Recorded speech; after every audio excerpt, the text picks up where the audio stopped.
can put it up separately and just if it's oh my god.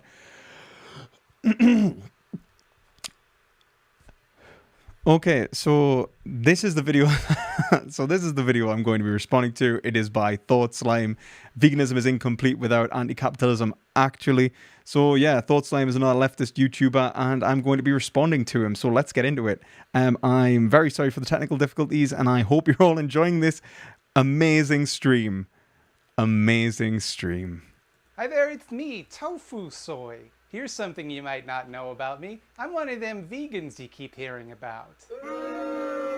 Alright, stop it, you jackal. See, this is why I don't like talking about it. You always end up inserting booing noises into your videos. Let me tell you, vegans make it hard to be vegan sometimes. I like aminals and I want the environment to be good, so I thought, yeah, okay, I'll do that thing. I don't want to. I'd prefer to eat almost exclusively cheesy gordita crunch wraps from Taco Bell, think outside the bun, but it's for...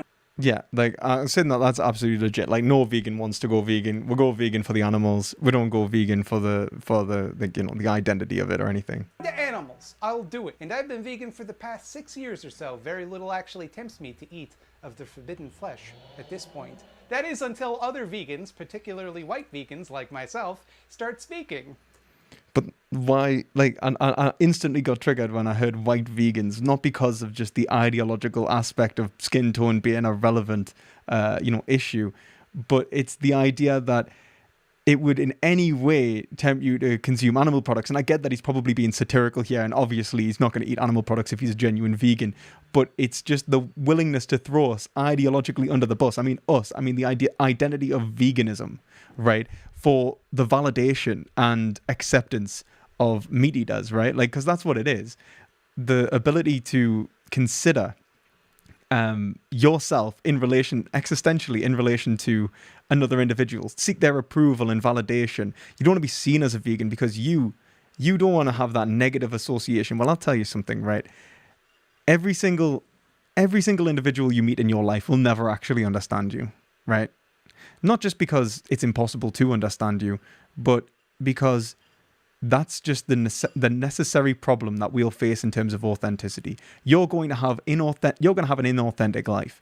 All of us are somewhat going to have an inauthentic life. We're also going to have somewhat a life in which we are controlled and unfree because we give ourselves over in bad faith to, you know, the identity of a socio-cultural climate. Now, I'll say this.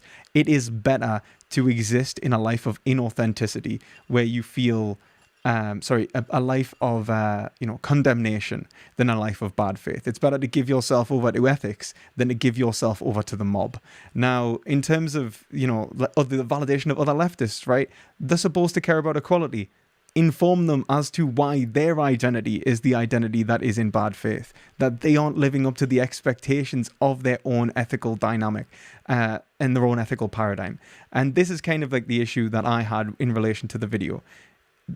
We need to consider why we are vegan in the first place. Don't just throw vegans under the bus, because remember, when you throw veganism and vegans under the bus, you are throwing animals along with them. It makes me want to eat animal products out of shame so that people don't associate me with them. You know exactly the type of shit I'm talking about. Some complete skunk ape tumbles butt backwards into a discussion of indigenous hunting rights to say that actually, all hunting is wrong. Says I, the arbiter of all that is good and holy. Yeah, well, it's true. All hunting actually is wrong. Now, I hate this idea that you can't criticize other individuals' culture. I don't care if they're indigenous necessarily. It doesn't change the fact that hunting is wrong. It changes my expectation of them being able to understand that hunting is wrong, depending upon the socio-political environment from which they are raised. But that doesn't change the concept of right and wrong, which is against an objective ethical value. What makes hunting right or wrong in the first place has nothing to do with their understanding of it, or the culture that exists around the evaluation of it. It has to do with reality, and the reality of the situation is that value is vested in sentient beings. And so if sentient beings are being, you know, murdered and tortured, it makes the action wrong, especially if it's for sport or something that is unnecessary by definition, right? Now, if it is something that they have to do and something that they can't understand as to why it's wrong, then you can't force moral progress. You can aid them and help them understand their culture better. You can, or their cultural, you can aid them better their culture, and you can aid them engage with a reality that is where they don't necessarily have to kill animals, supply them food, make their lives easier, engage in ethical discourse. And this is what I would recommend. There's nothing wrong with saying that someone's culture is wrong. And I truly hope that a more developed culture does the exact same to us. Some granola-ass yoga influencer cornering you at a party to explain that eating a buffalo wing is the exact same thing as murdering a baby. Or, anything PETA ever does. PETA out there saying eating a chicken sandwich is literally the Holocaust. No, it isn't, PETA. The Holocaust was not on chickens, it was on human beings. Not quite the same thing. Animals and people are different. You might pretend like they're not, but you don't protest wolves eating animals. You do protest people doing it, so it seems to me like you do understand the distinction, actually. Well, let's be honest. The Holocaust and the comparison between the Holocaust and animal agriculture is legit. PETA's not doing anything wrong there. PETA usually does a lot wrong, and that has more to do with the killing of animals and putting animals to sleep. But that's a different question. Whether we compare animals in the Holocaust, in the animal Holocaust, as it sometimes gets called, animal agriculture, with those individuals in Holocaust that existed in the Holocaust, is a legitimate comparison. It's about the value that existed in all sentient beings. And it's about the value that exists in all sentient beings. And the reality of the situation is that those individuals in the Holocaust had the same value as those animals. The vestige of value comes from their sentience. Now, that's not to say that, we don't have different obligations. I understand that my obligation to a human might be different than my obligation to an animal.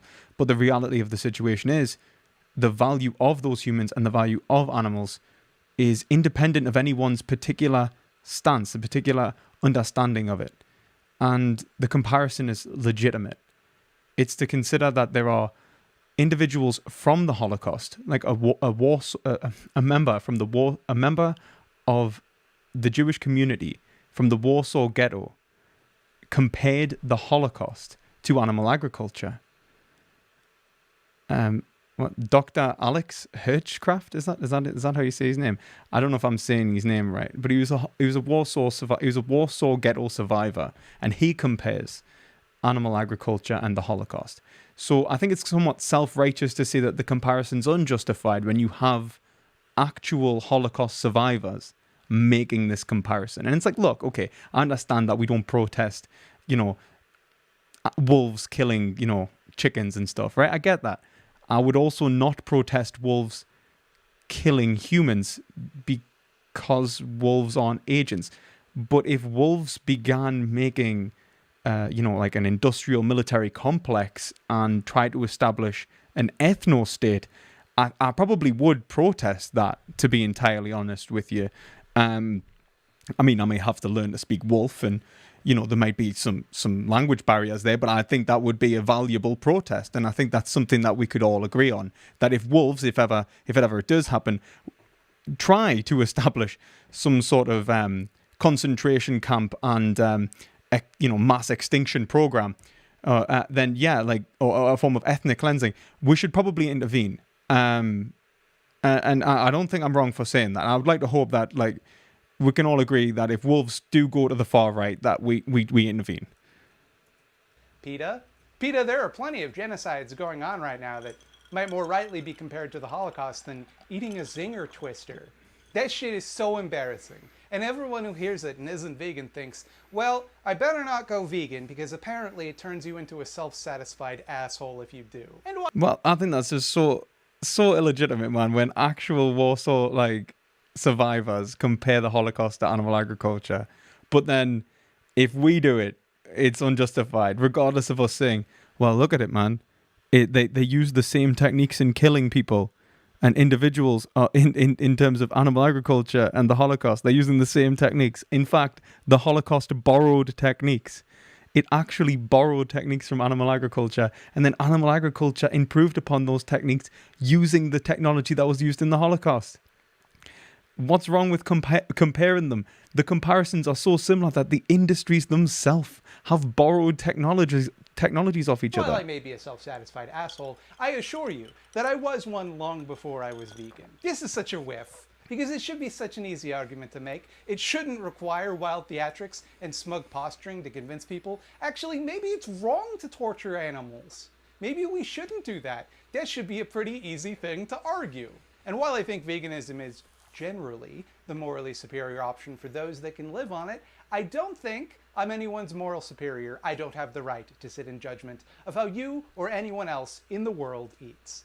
I think that is absolutely bullshit. And I think for the same reason as I don't think that I'm anyone else's moral superior, but I will judge those people who go around and kill minorities, because I think that shit is absolutely disgusting and you should know better. And I hold you to a higher standard than that. Okay, and I hold individuals in our culture to a higher standard than that. All right? You hold an individual to a certain moral standard, and that moral standard basically is entailed in your evaluation of what's right and wrong and what can be expected of people in your socio-political environment. What's your obligations to others? And your obligation to animals is not to eat them, right? It's not too hard to work out. As you said, that, look, man, you shouldn't harm animals. It is the morally superior position in terms of argumentation. It is the right thing to do, to not harm animals. All you're asking someone to do is actually not do something wrong. So why would you in any way, shape or form say, look, I'm not going to judge you for, continuing animal consumption. It's like, right, well, you're either just spineless, and thought slime may be the best word for you, best descriptor for you, or you just don't understand ethics, and you just sit there and it's all subjective, really, it's all relative, really. And in which case, like, why are you vegan in the first place? What, caprice? The reality is that it's wrong. You shouldn't do it. Other people shouldn't do it. You can judge people for doing wrong things. People will judge you for doing wrong things, and they're actually just helping you out. They're holding you to a high standard, and they're making sure that you live a life that's worth living. Considering all of the plastic I waste on Beyond Meat burgers, I don't think I'm in a position to do that. Let me just state, Did you just say, like, plastic? Like as if plastic's comparable? Like, I know that you're joking, right? But like 46% of ocean plastic comes from animal agriculture and detached fishing nets. The problem with plastic is definitely tied to animal agriculture anyway. Record as clearly and unambiguously as possible. No settler on stolen indigenous land has the right to condemn traditional indigenous hunting practices. Indigenous people were living sustainably with the land for thousands of years until... Yeah, sustainably with the land, not sustainably with the animals. I mean, like, if we look at, like, Native Americans running antelope or whatever off off cliffs and shit, or shooting them with bows and arrows, that's not good, right? Now, if I could feed the Native Americans a bunch of vegetables and make their lives easier, and they don't have to go and slaughter some helpless antelope or deer or something, why wouldn't that be the better option? Or because of their socio-political culture, because it's an aspect of their identity. I'm sorry, animal products are an aspect of everyone's identity. And, killing the Jews was an aspect of the Nazi identity. It didn't justify it. I don't care if you are existentially dependent upon another's validation in relation to doing something wrong. It does not justify the wrongdoing. This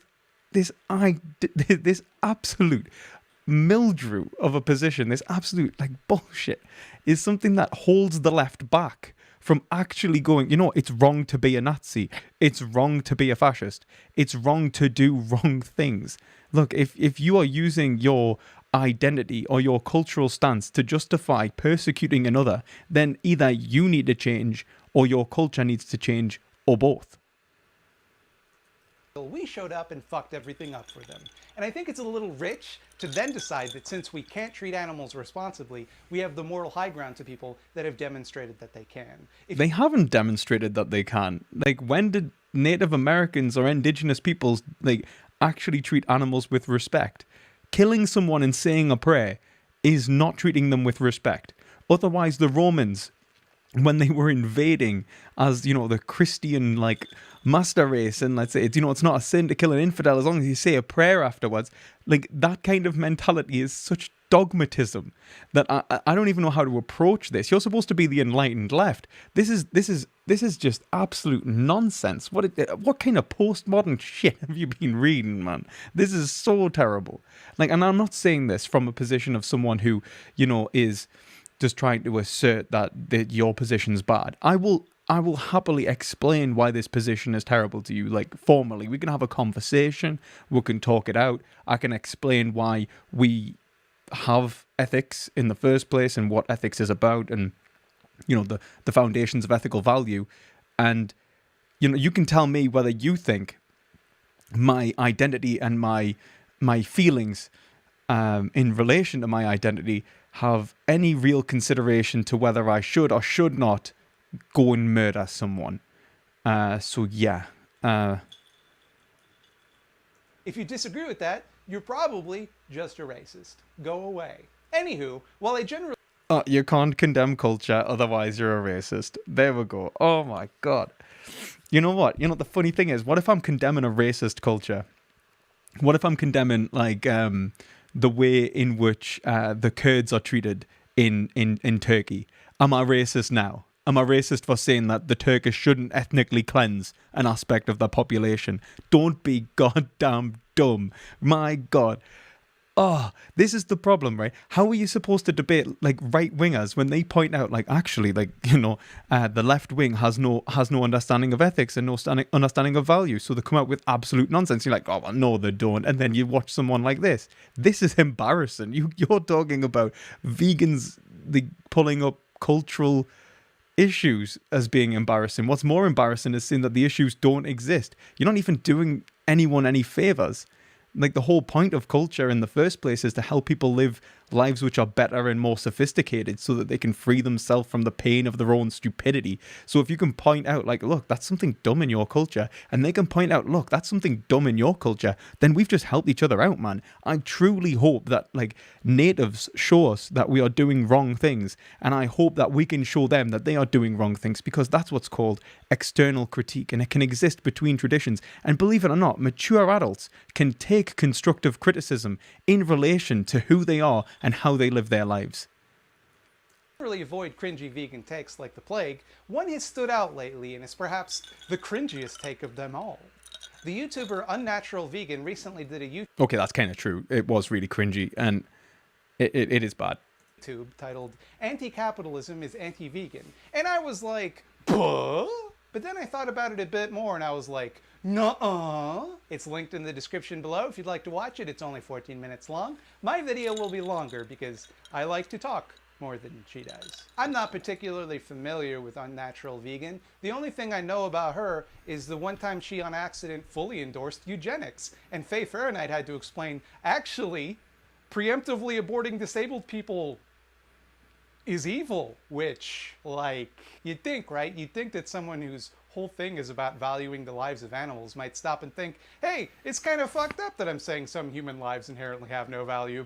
I have no idea about that. I'm not going to lie. I have no idea. The one thing I've learned is that stopping and thinking about what you're saying is not exactly Unnatural Vegan's strong suit. And that might sound unnecessarily hard. No, it's not unnecessarily harsh, actually, after watching her video and her understanding of socialism and communism and how it actually works. And a whole argument was just like, oh, well, it just wouldn't work. Kind of does kind of point out to be a little bit cringy and really thought of.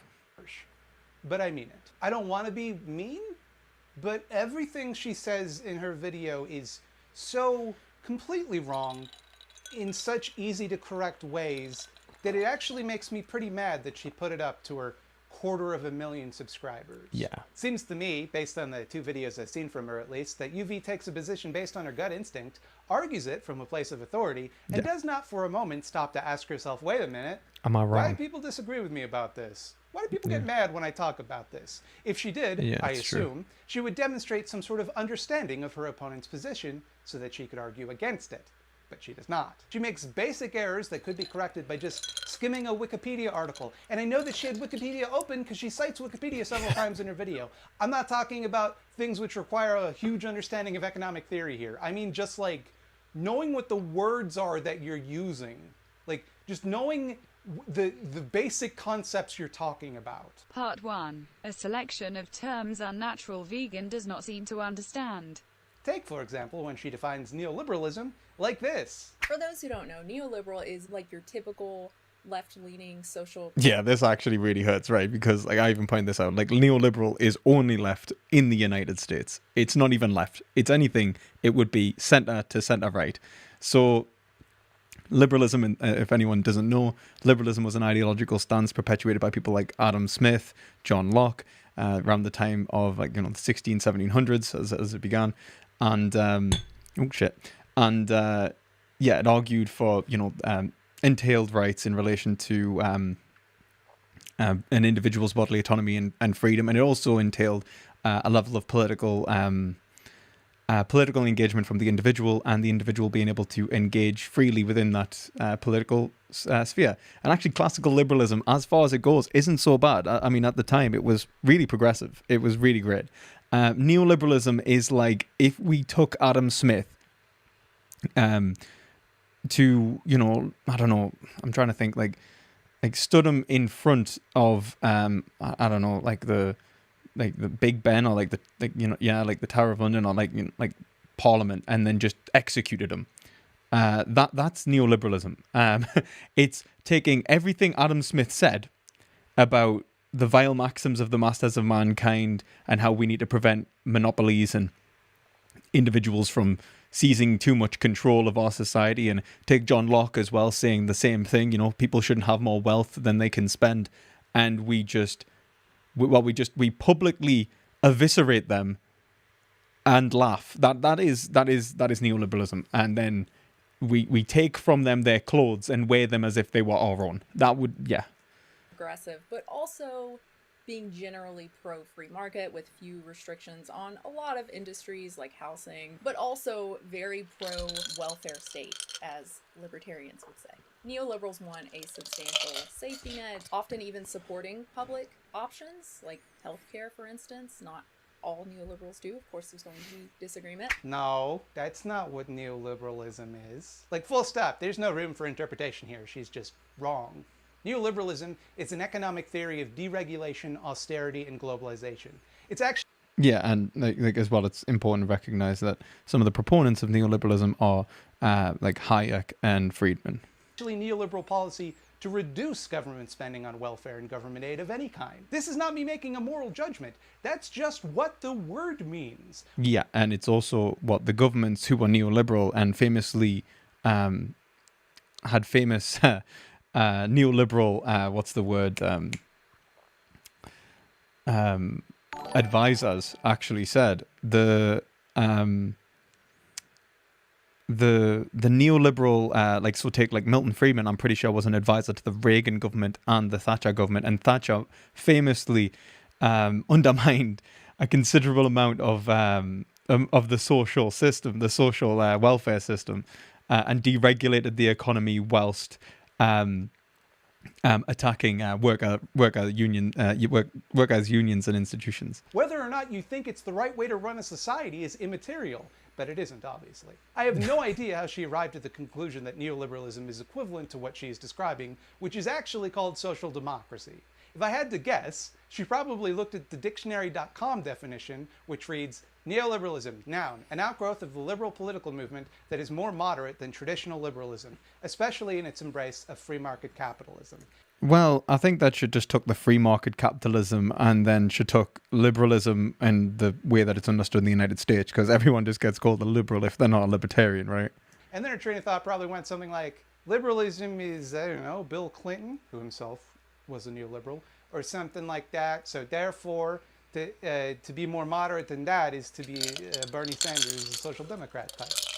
But the term liberalism means something very different in most parts of the world than it does in the United States. Yeah. Economic liberalism means complete deregulation and privatization.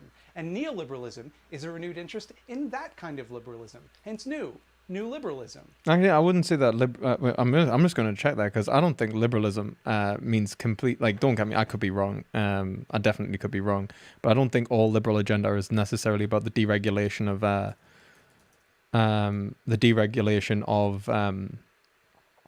of the market economy. Adam Smith called for regulation in relation to anti-monopoly laws. They did talk about free market in the sense that it was, unregulated in terms of like as in planned. Like no planned economy, but they did call for some form of regulation in relation to anti-monopoly laws, anti-conglomerate laws, limits on individuals' wealth, the capacity for an individual's wealth. Neoliberalism, that's the word. If you scroll down on dictionary.com to the British dictionary section, it also reads, neoliberalism, noun, a modern politico-economic theory favoring free trade, privatization, minimal government intervention in business, reduced public expenditure on social services, etc. That's what it is. It's a better definition. But this is all academic. I don't know for sure that she got her definition by misunderstanding the dictionary.com definition, since she offers no source for her wildly incorrect understanding of what the word neoliberalism means. Maybe she just heard lefties using the term derisively to refer to any and all liberals, as many do, incorrectly, and just took it to mean extremely liberal, which, as a North American would mean, among other things, being very socially progressive. It's not what the word means. She did it wrong. She got the word wrong. Likewise, she has a very inconsistent view of what exploitation means, and it sends her into a complete logical tailspin, making some wild arguments that are legitimately difficult to tease apart the logic of. She posts this screenshot from Wikipedia with some economic jargon about exploitation with no explanation. Yeah, she presents that's this true. as an ideologically neutral statement, that exploitation can only occur in imperfect capitalism due to imperfect competition. But if you actually look at the Wikipedia article, though, you'll notice that it's under the neoclassical notion subheading, which she seems to have deliberately cut out in her video, which strikes me as a little dishonest, i.e., it's how neoliberals view exploitation, but not simply the default view of what the word means.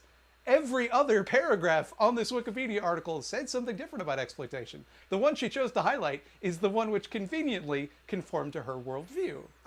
I completely agree, and also I would say that how we should define exploitation should be an ethical term in relation rather than a political doctrine, an ethical discourse. And I would actually use someone like Immanuel Kant or Hegel, using an individual as a means to an end, not considering another individual's interest as equal to your own.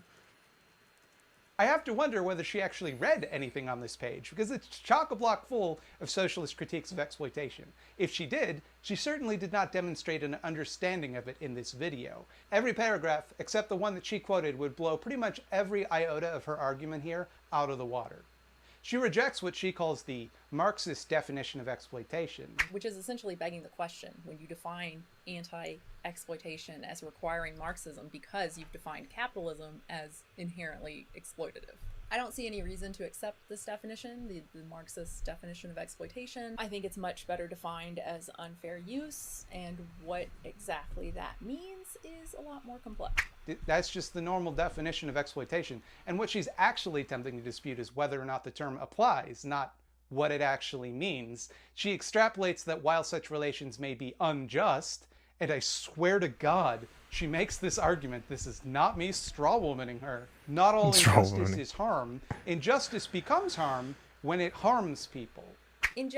Yeah, that was ridiculous. And obviously when we talk about fairness in the first place, this is where the ethics, I would say, comes in. We should really be having ethical discourse around obviously the foundations of equality and the value of equality and the notion of exploitation and whether exploitation is of value in the first place before we even move on to politics. But really the biggest issue with people who get political is not understanding ethics, right? If we understand politics to be the expansion from the individual's moral responsibility to a group collective responsibility, then you should probably understand your own responsibility first and your own understanding of, the ways in which we are obligated to each other before we start talking about how we are obligated to others as a group and how we are obligated to ourselves as a group.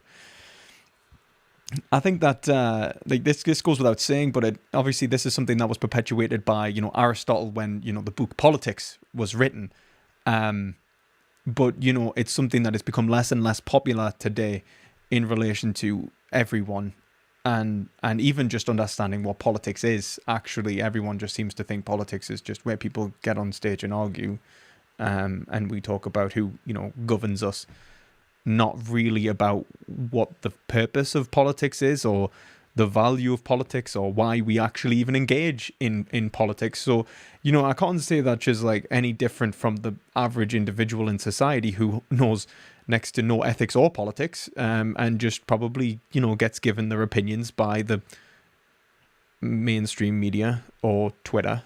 So justice in and of itself is not harm. It's only harm when the consequences of injustice actually harm people or sentient beings. Yeah, but let's be honest, right? Like that's like what you're trying to do there in the first place is take the Rawlsian position of unjustified equality, justified inequality, which is basically to say, you know what, there is times when inequality is justified, obviously misunderstanding the entire point, but yeah.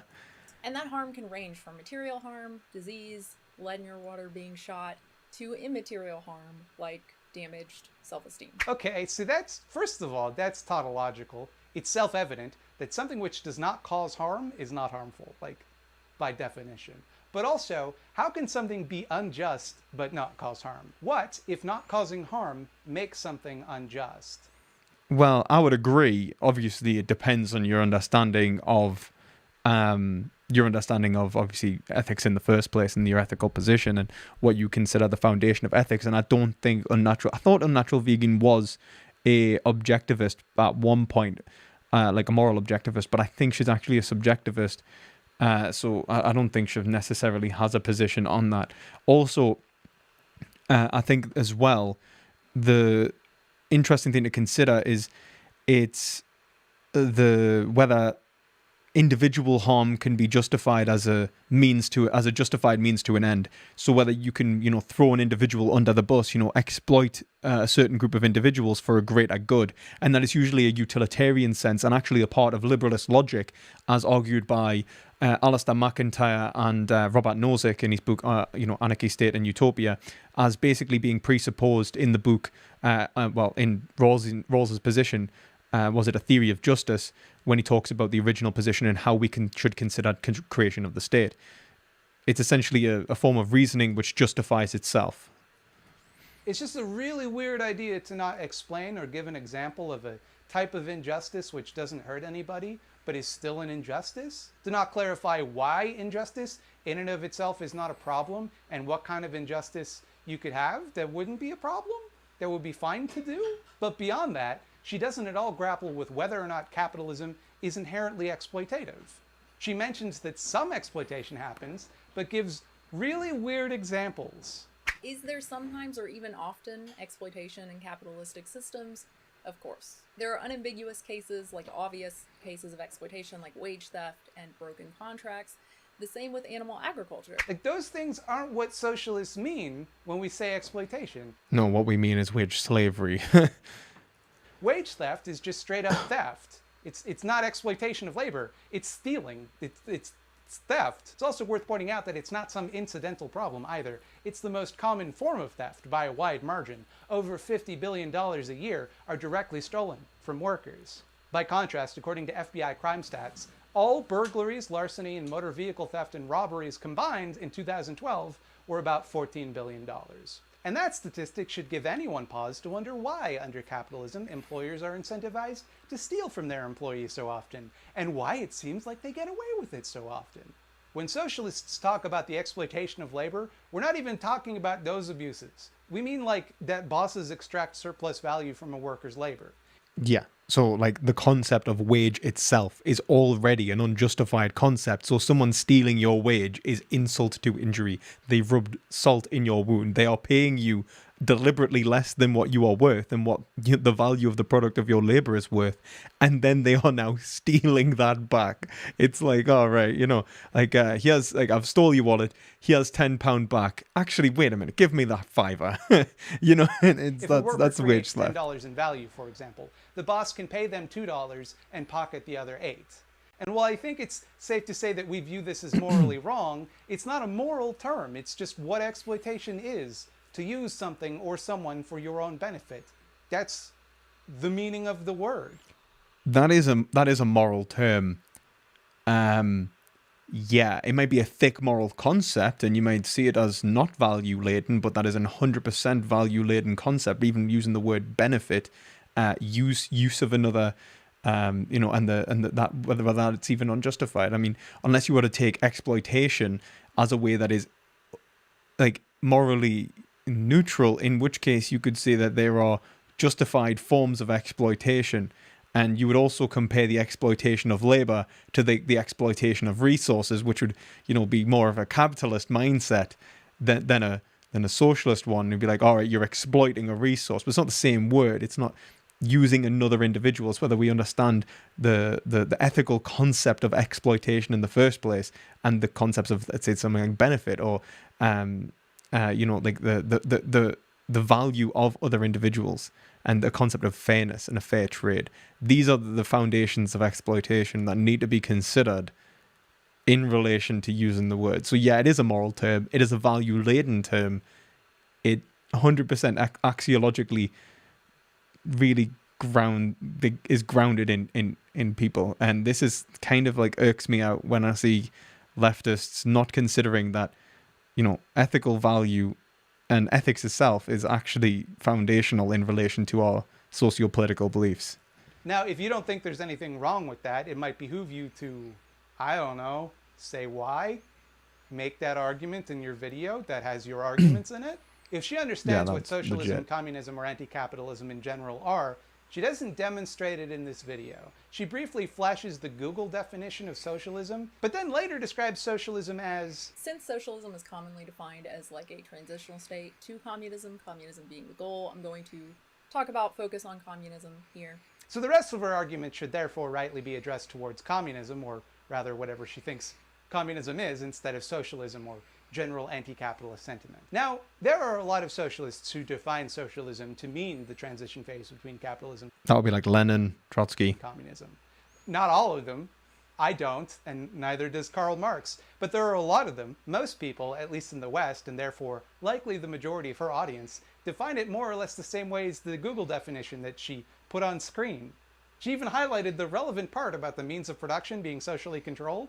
She just doesn't acknowledge that part. She doesn't say anything about it. To just flatly state that socialism is the transition phase to communism shows she didn't really look into what socialists believe. But she doesn't understand communism either. She never doesn't understand communism. So Ideologies, or indeed that there are different socialist ideologies. She's reducing yeah, that's really bad. Like, she just throws we're all into the USSR. Like, we are all like Stalinists. dozens of discrete schools of thought into a monolith, and then not really engaging with what that monolith she created believes. What does this transition phase entail? What happens in that phase? She does not, at any point, demonstrate an understanding of what social control over the means of production is, or why socialists want it. That'd be like me trying to refute veganism without ever talking about animals or plants. But if socialism is just the transition to communism, and communism is the goal, it seems to me like it would be very important, if you wanted to dispute communism, to know what it is.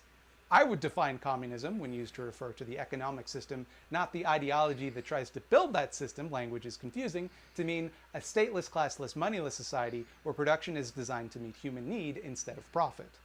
That's a pretty solid definition, to be entirely honest with you. I don't know what Unnatural Vegan thinks communism is, because she does not explain that whatsoever. And she does not seem particularly interested in discovering why people think it would be a good idea or something worth fighting for. Also, despite defining socialism as a transitional phase between capitalism and communism, she uses the terms socialism, communism, and anti-capitalism interchangeably, so I don't know what the fuck to think. The only thing I know is that she thinks it's a bad idea, based on evidence. Part 2. Unnatural Vegan has information that will lead to the arrest of communism. Yeah, she literally goes on for that whole video then to go, communism will never work. And I'm not going to tell you why, but it just demonstrably has never worked and will never work, and so we should all be capitalist. That is essentially her entire position. Yeah. There's a lot of evidence, you see. Lots of evidence, which suggests that communism is bad, actually. She repeatedly stresses this point. It's key that you understand the evidence backs her up on her ideas. And if you look at the evidence in an evidential way, the evidence evidences capitalism. But she never mentions the evidence. Good. But that only matters if there is an alternative that is better, that if the harm that capitalism causes is worse than some sort of evidence-based alternative. But there is no evidence-based alternative. Now, I will say this, that what she takes as evidence-based alternative as well is an empirical, what it seems to be, is an empirical comparison to a socialist or a communist society which has been successful and without considering obviously the socio-political, climate from which those societies were involved in. Like, she doesn't even consider something like Cuba. She doesn't even talk about Cuba. She doesn't even talk about the USSR. She doesn't even actually talk about China or any of the other, obviously, economies that exist, that have existed or do exist today, but instead really points towards, historical famines, and then also doesn't even consider that there are famines and arguably 100 million deaths associated with capitalism. She doesn't deal with any of this. It's terrible. Or there is one, but the evidence goes in the opposite direction. It's unreasonable to advocate for hypothetical alternatives when they range from untested to repeated failures. Again, you can't just reason out the ideal economic system for humans or for a particular country without evidence in practice. That's not being rational, it's not being scientifically minded, it's being dogmatic. I don't think intent is any excuse in the face of overwhelming evidence of harm. Evidence. If there were evidence that veganism had the Has anyone been counting how many times she said evidence yet? I really want to know. Consequences that communism does, like we couldn't grow plants without manure, or we didn't know how to make B12, then we couldn't say animal agriculture is wrong. We couldn't advocate for its abolition because we would have no viable alternative. When it comes to economics, the claim that we have a viable choice in communism just is not true. There is no evidence for it being anything other than... Wow, she does say it a lot. I noticed I picked this up in the last video as well, but I didn't realize it was so many times. Looking pretty bleak for the commies now. How can they withstand this evidence? It's just there, off screen. All of the evidence. Let me just scan through the video for some of this evidence that I keep hearing about. And okay, not in the video. Weird. Let's look at the sources. Maybe she listed some evidence there. No. Okay, the point I'm making is that she doesn't give us the evidence. She doesn't give us any reason to think that communism is bad, just that... Oh no, she does. She gives one piece of evidence, and that is the famines in relation to historical communism. That, like, she puts pictures of historical famines on the video, and that's her evidence. Obviously, we could just point to famines existing under capitalism, and we could even point to other historical features and cultural features that lead to famine. But yeah, like, should just that famines. There exists evidence somewhere that she will not show you, which is difficult, right? Because there's nothing to refute there. There's no numbers or claims that I can look into and research and see whether she's right or wrong. To be fair, she does sort of give some examples of communist atrocities in the form of some JPEGs she got from Wikipedia. Yeah. Gee, wouldn't she look like a big hypocrite if I had JPEGs from Wikipedia of capitalist atrocities? Don't you think? Her JPEGs include images of the Holodomor, the Russian famine of 1921, and some people going to work during Mao's revolution, which, I mean, why two famines and then leave out the biggest famine in human history to show a picture of the guys who proceeded over it just going to work? Jesus Christ, you can't even be a dishonest anti-communist correctly. Yeah, that's actually legit, especially since it was, like, obviously, like, that actual famine was legitimately from the forced establishment of an ideology to, regardless of the evidence to show that it wasn't working, and Mao not actually considering that it wasn't working. And look, fuck all of the people who made the decisions which either led to or exacerbated those events. I'm an anarchist, and those countries don't represent what I want or the methods I would choose to get what I want. Although I think it's a little dishonest to attempt to pin the famine of 1921 on socialism, considering Russia had just gotten out of World War I, and they got wrecked in that war, and there was a big old drought, but let's just... Yeah, I mentioned this actually in my response. It's at the time, they had not only fought World War I, but they had then fought the Revolutionary War and against the counter-revolutionaries, like the White Party. And I think they were also fighting, was it the Ukrainians? Was it the Ukrainians or the Polish? I can't remember. I think it was the Ukrainians. And then after that, they began repairing the economy, and it was actually the USSR that basically managed to get the people eating again. So it was actually socialism, communism, and it's actually authoritarian communism that managed to actually get people fed there. So the famine arguably was actually solved by the communists. Just assume full responsibility on the part of the Bolsheviks. Let's just assume it was their fault. Let's grant her that. Plenty of people go hungry under capitalism. Right now, the overwhelming majority of the world is capitalist. I would actually go so far as to say pretty much everywhere is capitalist. She might dispute that, but that based on what, again, what the words mean, that the private control of the means of production, yeah, pretty much everywhere is capitalist. And about 25,000 people die per day of hunger alone, according to the United Nations. That's over 9 million people a year, and that's not including deaths due to malnutrition-related illnesses or the amount of people who are food insecure. Yeah, and over 4.2 billion people in the world in global capitalism live under the poverty line, and that's the one set by the UN of $7.40 a day, which would, and I would paraphrase, would be enough money for adequate nutrition and life expectancy. So the majority of the population will not receive adequate nutrition and will not live as long as they should under global capitalism. Just talking straight up, people dying of hunger. So right now you're thinking maybe those people are dying in the evil socialist countries, right? Well, according to a report by the World Food Program, of the 10 most food insecure countries in the world, being Yemen, the Democratic Republic of the Congo, Afghanistan, Venezuela, Ethiopia, South Sudan, Syria, and Nigeria, only one could even in bad faith be considered socialist. And obviously, if we do look at the place that's eliminating poverty the fastest, it's actually China. And I wouldn't call that socialist, but the regime that's actually managing to lift people out of poverty is the reduction of inequality in relation to those quote-unquote socialist mechanisms. So I think China's evil, don't get me wrong, but the only country that could be considered like relative to socialism in relation to an actual successful economy is considered the largest growing economy in the world and doing the most to eliminate hunger and poverty. While Venezuela has a democratically elected socialist leader, the country is still capitalist. Like, electing a new leader doesn't magically transform the economy. Yemen, the Congo, and Afghanistan alone were responsible for a third of all food insecurity, roughly 42.8 million people. One might note, these countries are not socialist either in practice or ideologically. And it's also important to note that Yemen was bombed to hell, Afghanistan was bombed to hell. So yeah, like, if you understand that maybe these things happened maybe because of capitalism, especially Afghanistan.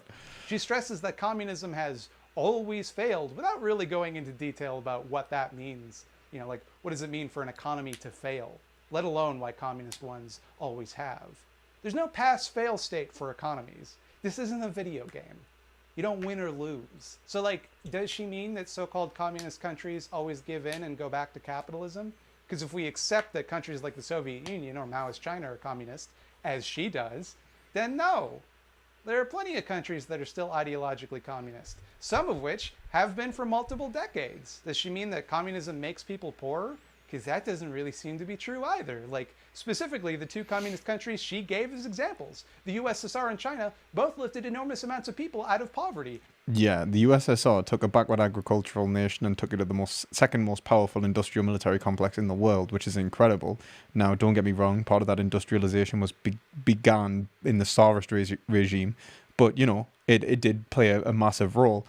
And obviously the communist government in China, quote unquote, really is a mixture of authoritarian government with free market capitalism in some sort of like disgusting like hybrid thing, and it's incredibly successful. But what we need to consider here as well is why this would anyway entail anything to do with all socialist ideology anyway, because they are two very authoritarian and arguably state capitalist countries. I'm not a big fan of either, but I don't think anyone could realistically claim that these countries made their citizenry more poor than they already were. Is it about human rights abuses? Because that's hardly unique to communist countries. A lot of capitalist countries had legal slavery until pretty recently. Some of them still do. Some of the ones that technically don't have workarounds that make people slaves in everything but name, like prison labor or child labor. The only really concrete measurement she discusses is GDP, and she implies that communism has some sort of negative impact on GDP. Like, she says it's not conducive to having a GDP that provides a good standard of living. Couple problems with that. First of all, does it? China, one of the only two communist countries she gave examples of, I just have to keep stressing that, has the second largest GDP on earth. Don't know about that one, champ. Now, there are plenty of poor countries which are nominally communist, though there are far more poor countries that are nominally capitalist, to be fair. But it seems like the economic woes of those countries might be more rightly attributed to embargoes and sanctions placed on them by capitalist countries, in a deliberate and coordinated global effort to keep poor countries dependent and servile to rich ones. Yeah, and it's important to recognize that that Cuba, which was in comparison to other Latin American countries, which was, by and large communist, as we could call it, or like socialist, if you want to call it that, at least authoritarian and and related to the ideology of the USSR, really managed to do quite a successful job in giving its citizens a decent standard of living with, higher life expectancies, higher literacy rates, and lower infant mortality than the United States, whilst being under a 50-year trade embargo. Now, I would call that pretty successful. I don't agree with the way that Cuba was run, but I mean, that is at least showing some manner of economic success, right? Like, do you think that the United States has an embargo on Cuba out of concern for their human rights abuses? Because the United States has relationships with countries with far more worrying human rights records. Like Saudi Arabia. Like Saudi Arabia, or Israel, or the United States. Thanks, I'll be here all night. Tip your waitstaff, they work hard. Secondly, even if it did have a bad impact on GDP, who fucking cares? Fuck GDP. All my homies hate GDP. Fuck GDP. Staff, they work hard. Secondly, even if it did have a bad impact on GDP, who fucking cares? Fuck GDP. Yeah, like that. This is the issue. Why are we using like economic markers like GDP and not necessarily like the life expectancy, the like the longevity, the literacy rates, the infant mortality, the access to education or pretty much anything else really in relation to human life. All my homies hate GDP. Gross domestic product is a measure of the total amount of money in a country. That's not a country's good economy score. If one person in the Republic of Fartbutt has $22 trillion and the remaining 10 million people had literally no money whatsoever, Fartbutt would have the world's highest GDP and the world's highest GDP per capita. But would that be an accurate reflection of how well their economy was doing? Anyway, the point is that she has all this evidence, you see. When people are hurt under socialism, that's evidence that socialism is bad. When people are hurt under capitalism, that's not because of capitalism, because capitalism is just the default state of affairs in her mind. The damage must be coming from somewhere else, perhaps some sort of socialist goblin. Part 3. Okay, whatever, but is anti-capitalism anti-vegan? No, obviously not. When UV actually gets around to explaining why she thinks anti-capitalism is anti-vegan... Oh yeah, she doesn't even mention the idea of market socialism. The idea of a market existing in socialism just would blow our mind, right? The idea that you could have any way of, changing the markets through consumption is just not even part of our understanding of socialism. Vegan? It's completely incoherent. She claims that socialism renders activism pointless by reducing each purchase into an act of consumer choice, which... What? Without capitalism, eating plant-based is just symbolic. Promoting personal consumer actions and boycotts and alternatives as morally meaningful. What is really saying is it gets rid of the monetary vote if you're being charitable. Makes no sense. You're describing capitalism. She claims that socialism makes veganism's most powerful tool moot. Veganism, you see, can only affect the world by changing production, like buying Beyond Meat burgers. Morality is actually about boycotting. It's not like this is an issue with the left, and this is what I'm gonna have to respond to Mexi about this as well. It's not about buying cashew cheese, Mexi, okay? It's not about buying Beyond Burgers, and it's not about the Häagen-Dazs vegan range. It's about not purchasing a certain product because you can affect the profitability of that industry, which is by and large the way in which it it basically accumulates capital and then can export that capital to continue to accumulate capital. So they get money to send it away to get more money, right? Like, they get money to buy produce, to buy whatever they need, to, buy their own stocks, depending on the corporation they are, to do whatever they, necessarily need to survive within the market. And you are providing that money, by and large, right? When you're a consumer. Now, not always, but they are also being, funded by farm subsidies.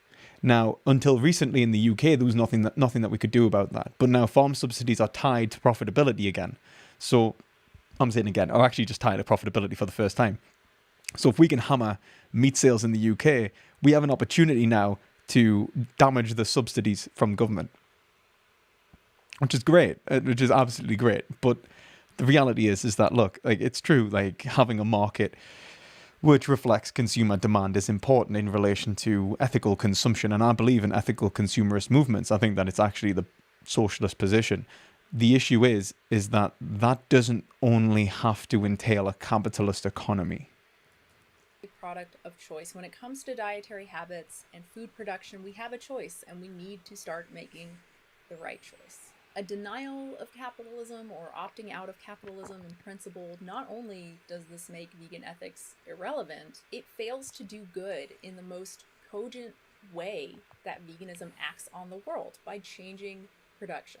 But is she not coming from the position as well, like, to be fair to her, if just understanding people like Vosh and other dumb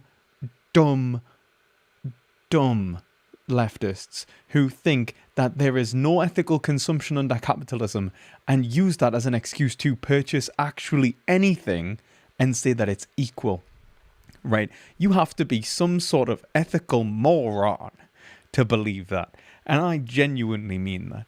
Like, you need to have no understanding that there is, if presented with two bad choices, that the one that is least bad is the ethical choice in that scenario.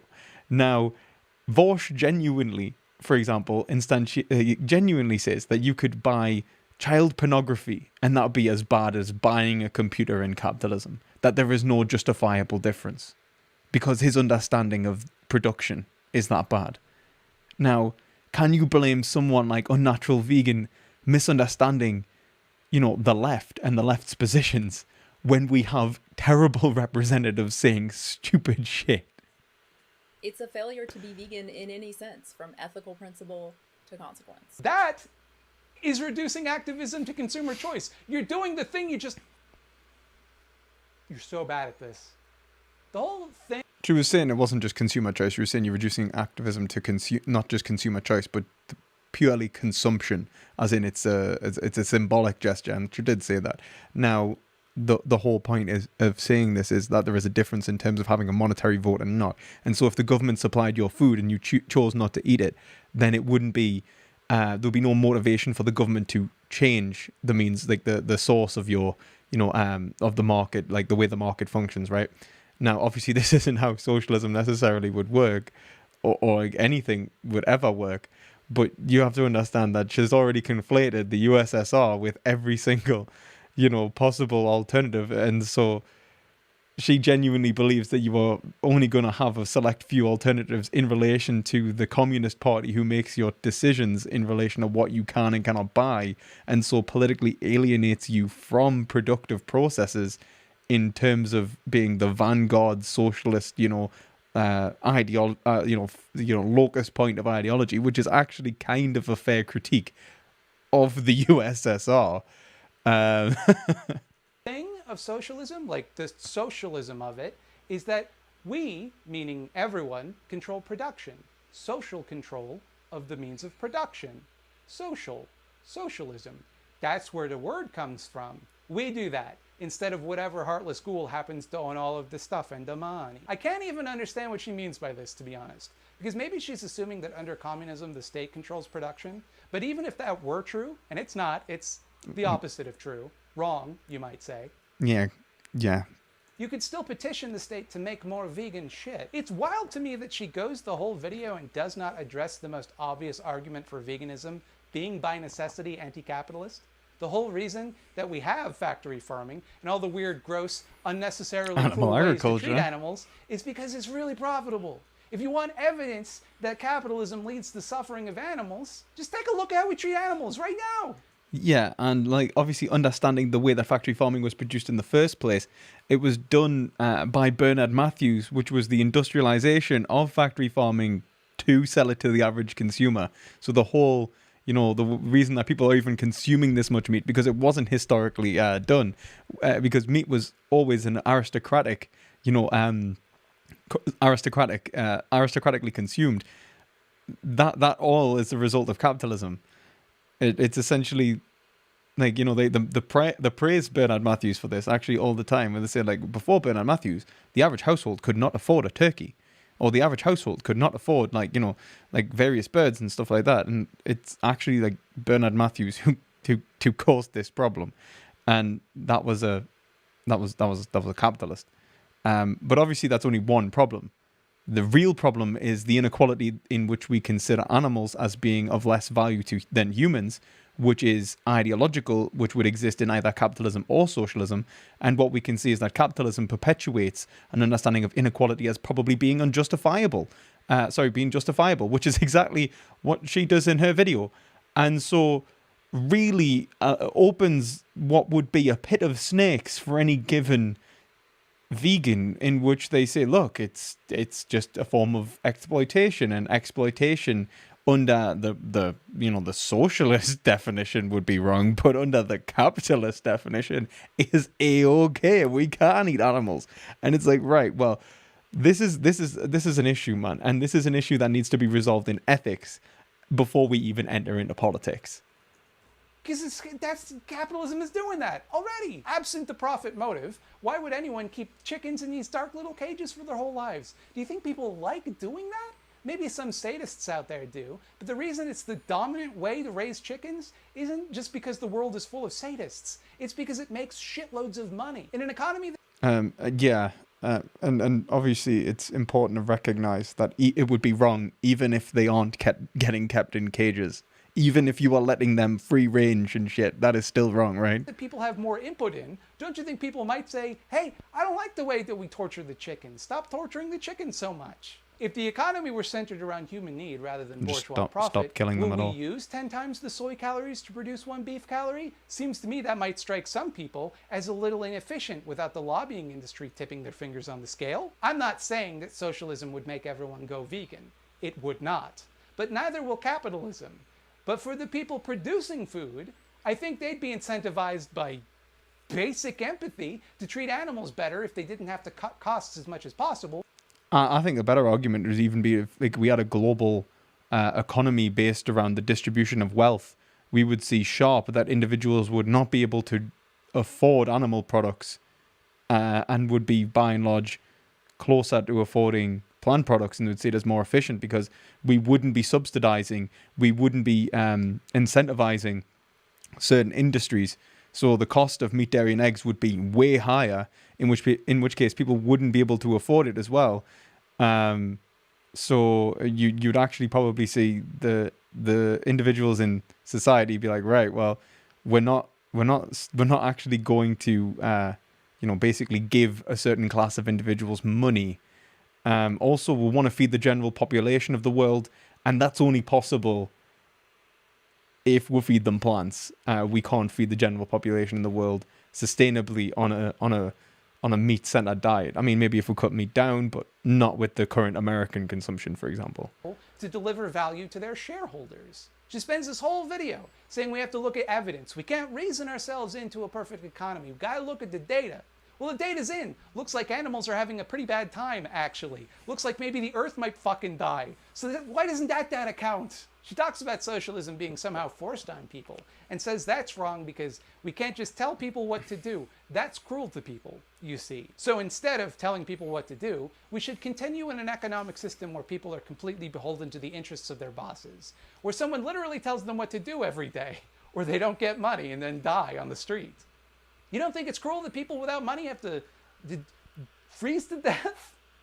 Yeah, or starve to death, or maybe kill themselves because of the conditions of their life. I mean, I'm not gonna lie, like if you even where I come from, like I actually found out the other day that I grew up in South Tyneside on in the poorest estate in one of the poorest parts of the UK, and you walk around, the estate, and it was unbelievably bleak at times.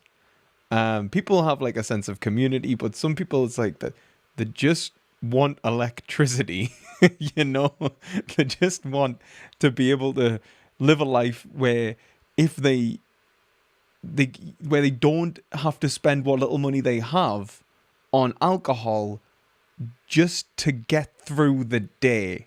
That's kind of where capitalism's got with. You don't think it's cruel that such poverty tends to disproportionately affect BIPOC and LGBTQ plus people? Also disabled people, remember them, the ones you wanted to abort?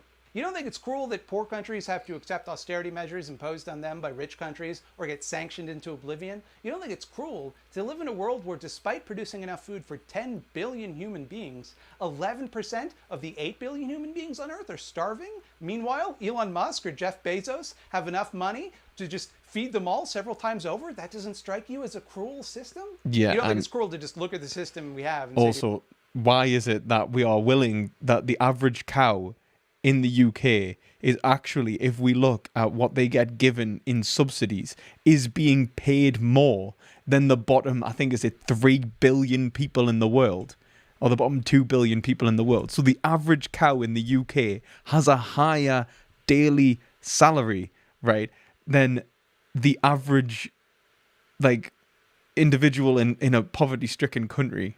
Like, that doesn't necessarily... And the worst part is, higher salary in relation to just obtaining food. We will literally feed animals to kill them for the interests of a certain group of people, but we won't feed people. Yourself, well, it's the only thing that we know works. Works for who? I'm not exaggerating when I say that she considers capitalism to be the default state of human affairs. Anything which happens under capitalism is just how things are, and anything which happens under anything else represents a disruption. Capitalism is the control group against which all other economies are to be measured. She literally compares capitalism to eating food.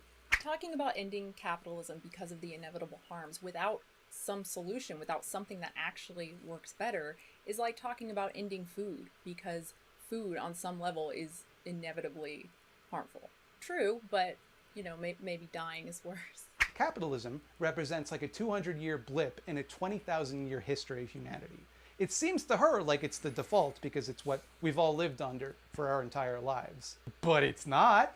And it seems fucking ridiculous to me, actually, to suggest, oh, sorry, everybody has to continue being an underclass so that a few billionaires can get half of the money on Earth. We just don't know what would happen otherwise. Well, we don't know what would happen if we stick with capitalism either. And looking over the data... Yeah, that's legit as well. Like, it's the rule of the excluded middle, right? The law of excluded middle.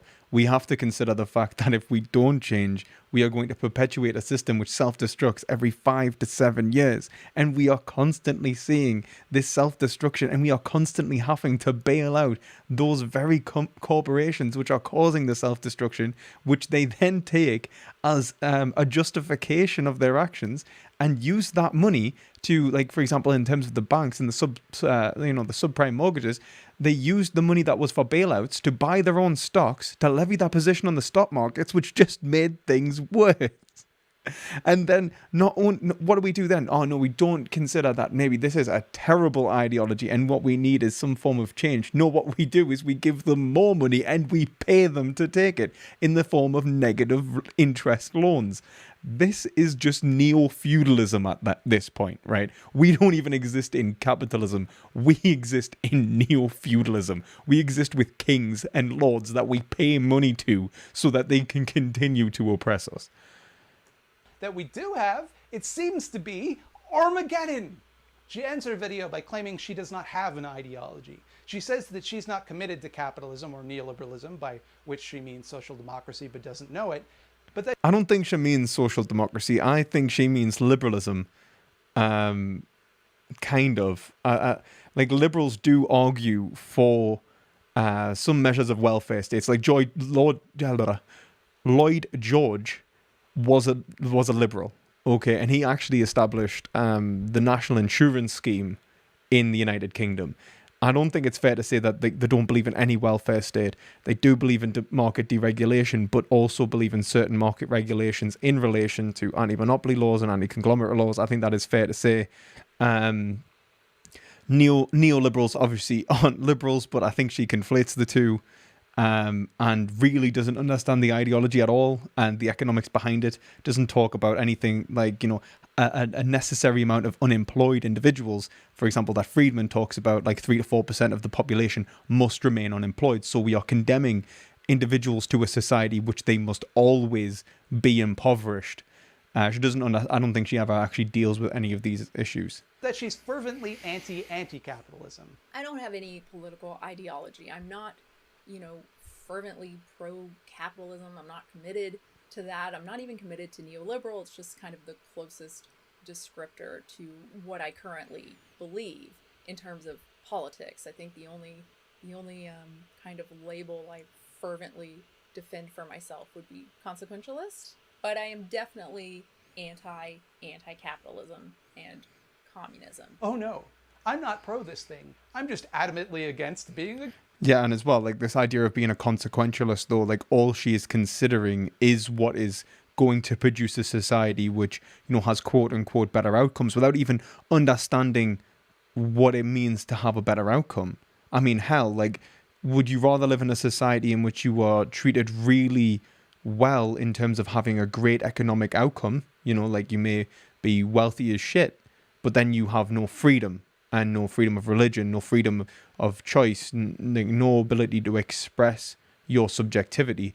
There seems to be no consideration of what it means to have a good life in her discourse. And I think that's a real problem, because I think that takes fundamental precedence in the socialist discourse. Socialists argue, for the first point, that exploitation is wrong because they understand that an individual is seeking not only the capacity to be fed and, to live a life which is free from, let's say, basic poverty, but also to have autonomy, to not be psychologically alienated from their creative practices. These are the things that socialists consider as well. And these aren't the things that she's considering in this video. against it, which is different. The thing is, Unnatural Vegan, you do have an ideology. You haven't put a lot of thought or effort into it, but you have one. Oh, hey there, thanks for stopping by. This is the Solidarity Corner. This is where I like to come to relax, have a hot cup of mud, and promote small leftist projects that need solidarities on their work. Thanks for the positive reaction to the last episode's Solidarity Corner. It was really weird to try something new like this that I've never done before. I'm glad it's been received as well as it has. First of all, I want to acknowledge a few other channels which also made responses to Unnatural Vegan's video. I haven't watched these videos yet because I don't want to plagiarize their arguments accidentally, but they're from channels I trust, so they probably have something good to say. I feel like I should mention them both because it's a little unfair that my video will likely be seen by way more people than theirs. They probably worked just as hard as I did, so that's some bullshit. You can also watch my first reaction to UV's video with Sam. Obviously not bullshit. Like, you can work hard. It's about the value you produce. So if you produced a better video, it's not about the work you've done. I think it's a poor take on the Labour theory of value, arguably, and maybe arguably a problem with the Labour theory of value. But whatever, man. Like they might be like whatever. In Hell and Chill Goblin. Link in the description below. Secondly, if you'd like to learn more about the intersection of anti-capitalism and veganism, I highly recommend the channel of my pal Mexi, who talks. God damn it. Like, she needs to fucking sort out her position. I'm going to sort that shit out because Mexi has no offense, Mexi, right? Like, okay, actually, yes, offense, Mexi. Stop it. Okay. No. You don't get it. Okay, I watched your video. It wasn't a good one. Why you think veganism needs to be political now, and you think that veganism hasn't been political? Only a white American, and I'm saying this as someone who hates this stuff, only a white American would sit there on such a moral high horse and tell everyone to do what they are already doing as if they had just thought of it. Like, come on. Veganism has been political since its establishment in 1945. by the vegan society. You can actually see the political movements in the magazines, like the talk about them, but you think that it's not, and then you think that it's something to do with buying vegan products, when it's actually about boycotting non-vegan ones, and nobody actually cares about cashew cheese. But anyway, whatever, man. Yeah.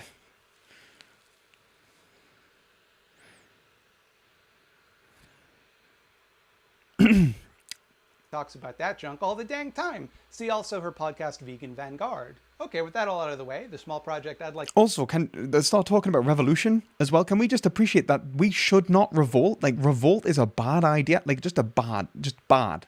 Okay, unless we just want blood and death and horror. Revolt is bad. Okay. Reform, revolutionary reform, like general strike, take action to change society, not revolt. Please stop talking about revolution. Please, for the love of God, stop talking about revolution. Oh, Mexi's Canadian. Oh, that's even better. Extend my solidarity to is Catherine Klein. She also makes videos about the intersection between anti-capitalism, social justice, and veganism. Like her latest video, which is a response to Unnatural Vegans video. God damn it. I got told to watch that, actually, to watch Catherine Klein's video. I'll have to check that out. I'm sorry, it takes me a long time to make videos, okay? Anyway, the video by Catherine I particularly like to highlight is this one where she tears apart Sam Harris's completely mindless arguments against veganism. Pro tip, if you ever want me to watch a video, highly recommend making one that dunks on Sam Harris, because I'd love to see people do that. Fuck Sam Harris. Anyway, everything he says in that video is asinine, and it's nice to see someone point that out. Hey, do you got a small project you'd like some solidarity for? Well, do me a favor, why don't you send an email to thoughtsonmatter@gmail.com, the word Solidarity Corner somewhere in the subject line, and important details like pronouns and stuff, and just one, please. I don't want to get like spammed with them, and maybe I'll highlight you here. This video's too... Well, there goes my chance to be on Solidarity Corner. Wow. Fuck. Oh God. Right. Who needs solidarity? Let's be honest, right? If I've learned anything from socialists, it's that they never actually unite around anything. So,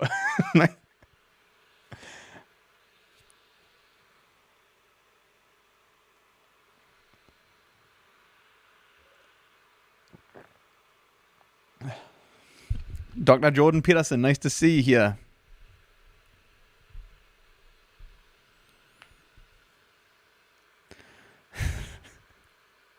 I wish it was the real Dr. Jordan Peterson. I really do. I would really love to talk to Jordan Peterson, actually, just about veganism, actually, and just personal responsibility. Right? We have personal responsibility. The man approaches capitalism, and I'm honestly, I think I could have a real good conversation with Jordan Peterson about veganism. I wanted to talk to Slavoj Žižek as well. Like, I actually reached out to Slavoj Žižek. I was like, please talk to me about veganism, please, Dr. Žižek. Slavoj, my boy, please. And no, I haven't heard anything back from Slavoj. I think that it's because he's scared. And I think he knows that perspective philosophy would be on it, right? He knows that I'd be there. And I think he knows that I just have the ideological power behind me to establish a vegan argument that would just blow his mind. And yeah, that's why I haven't heard from Slavoj. But if you're interested, email Slavoj Žižek and say, please debate perspective philosophy. There's no need to be scared. He'll go easy on you. He knows that you're not as well read in Hegel as he is, and that it might introduce you to some new concepts. But he'll go through it slowly, and yeah, and I might even add some Lacan in there just to help him out. I know that he does need some help with that, but like obviously, yeah.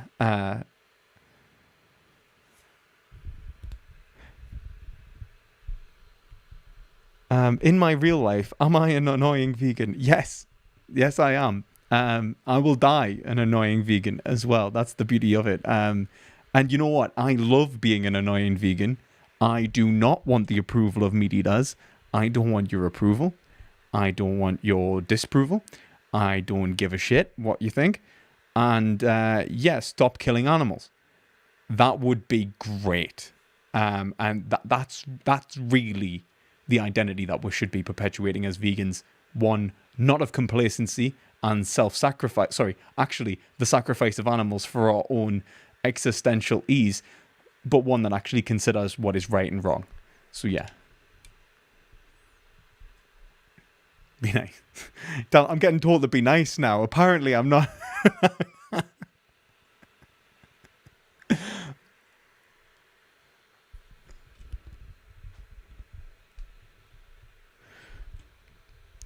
I am nice.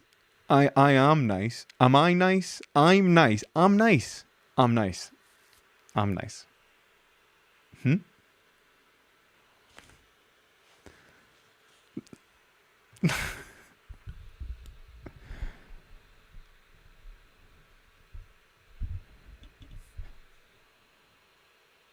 There's no. I want to read that. I can read that in Jordan Peterson's voice in my head, but I can't. I can't say it in his voice. Why can't I do a good impression of Jordan Peterson? Wait a minute. There's no shame in being persistent. I can't do it. I can't do his like a really high pitched voice.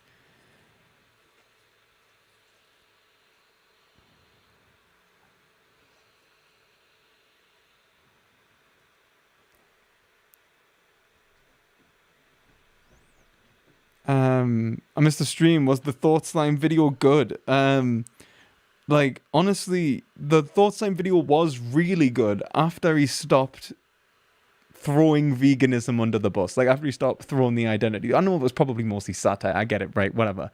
But yeah, I just get annoyed at that. Like, and like, obviously trying to make points like we can't criticize other culture. It's one of a lot of nonsense, right? I'm not racist. I don't think it's racist to go like, look, I think female genital mutilation is wrong, and I don't think that any culture that performs it is justified in performing it, and those people who are in that culture are allowed like a pass on that just because they're part of that culture. It's like, it's wrong regardless of it being like other cultural. Like mutilating the genitalia of young girls is absolutely disgusting. Please stop. I think that's a fair stance to have. Just as, look, killing animals for any like cultural reason is not justified.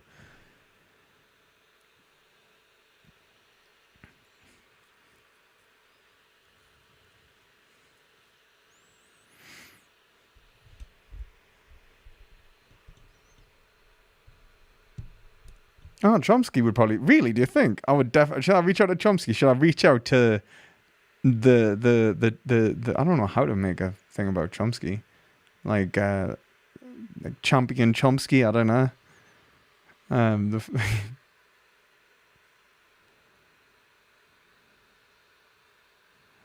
Yeah, male genital mutilation's wrong as well, but I think female genital mutilation is obviously the most obvious form of immorality as well, because male genital mutilation, it's, I think, especially even for religious purposes, is, and especially when they talk about, like, you know, putting it like the mutilated genitals of the child in the rabbi's mouth, for example, in terms of like the Jewish tradition, and that's actually a thing, and it was arguably actually meant to stop infection, but then they'd still do that, but they could just use antiseptic and it would be more effective. Also, why is it not done by a surgeon or someone who's medically trained? And why do they need to do it? Actually, there's and like people like within the Jewish community are actually advocating against it now. So it's not a necessary part of that religion. It really necessarily isn't. I mean, but anyway, female genital mutilation is more obviously wrong because it absolutely destroys sexual function, while male genital mutilation doesn't destroy sexual function. Like, you cannot, from what I'm aware of female genital mutilation, it will literally prevents a woman from being physically aroused. Like a lot, it destroys a lot of physical arousal, and so it's just like taking, like, you basically destroy that person's sex life. Yeah.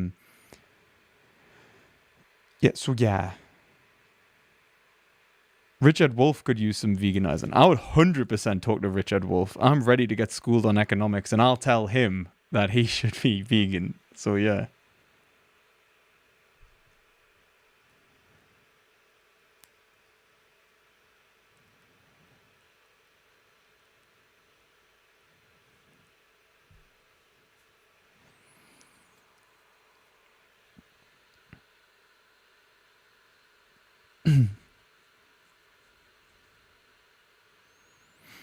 Really, I'll definitely reach out to Noam Chomsky. I mean, the guy is like probably a very busy guy, and I would love to have a conversation with him. So I'll definitely reach out to the man. I will 100% reach out to Noam. Born the Norm.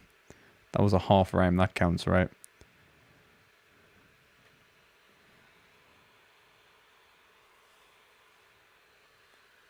I'll reach out. I'll absolutely reach out. I'll go off this video. After this video, I will reach out to Noam Chomsky.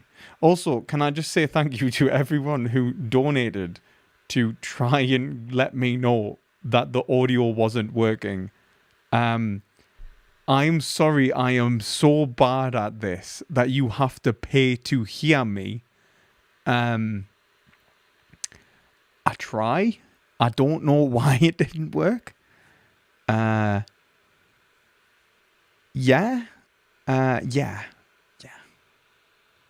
Know me, my homie. Yeah, boy.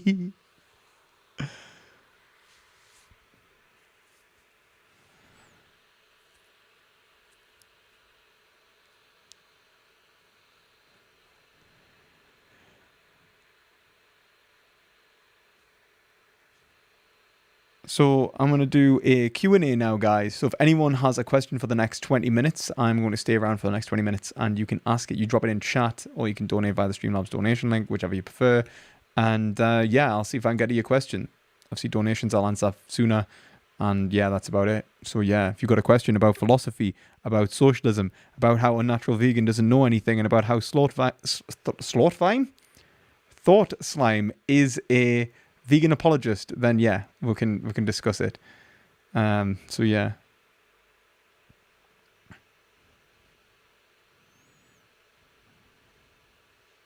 I have never heard of Philip Mainlander before.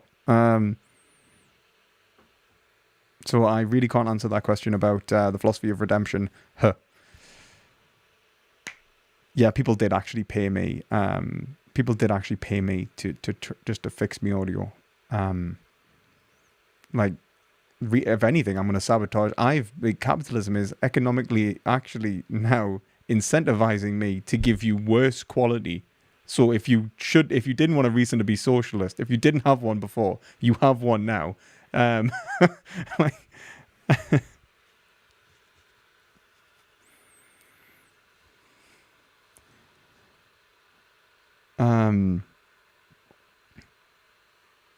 absolutely advocate for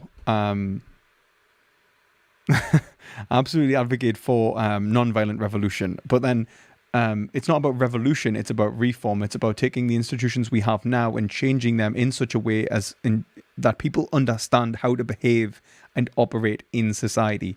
If we alienate the foundations of our institutions and try to establish new ones overnight, it will collapse in on itself, and we will end up establishing either the dissolution of our regime and go into a failed socialist state and turn fascist or something along those lines, which has happened time and time again, or we will just end up establishing the same state we have now. So yeah, I would definitely say reform the institutions we have now, show the logical contradictions in the value that they are meant to produce and the value that is being produced, and so change the way the market functions, change the way that the political system functions, but do not totally disestablish those institutions through revolution. Revolutionary reform is basically what I'd argue for.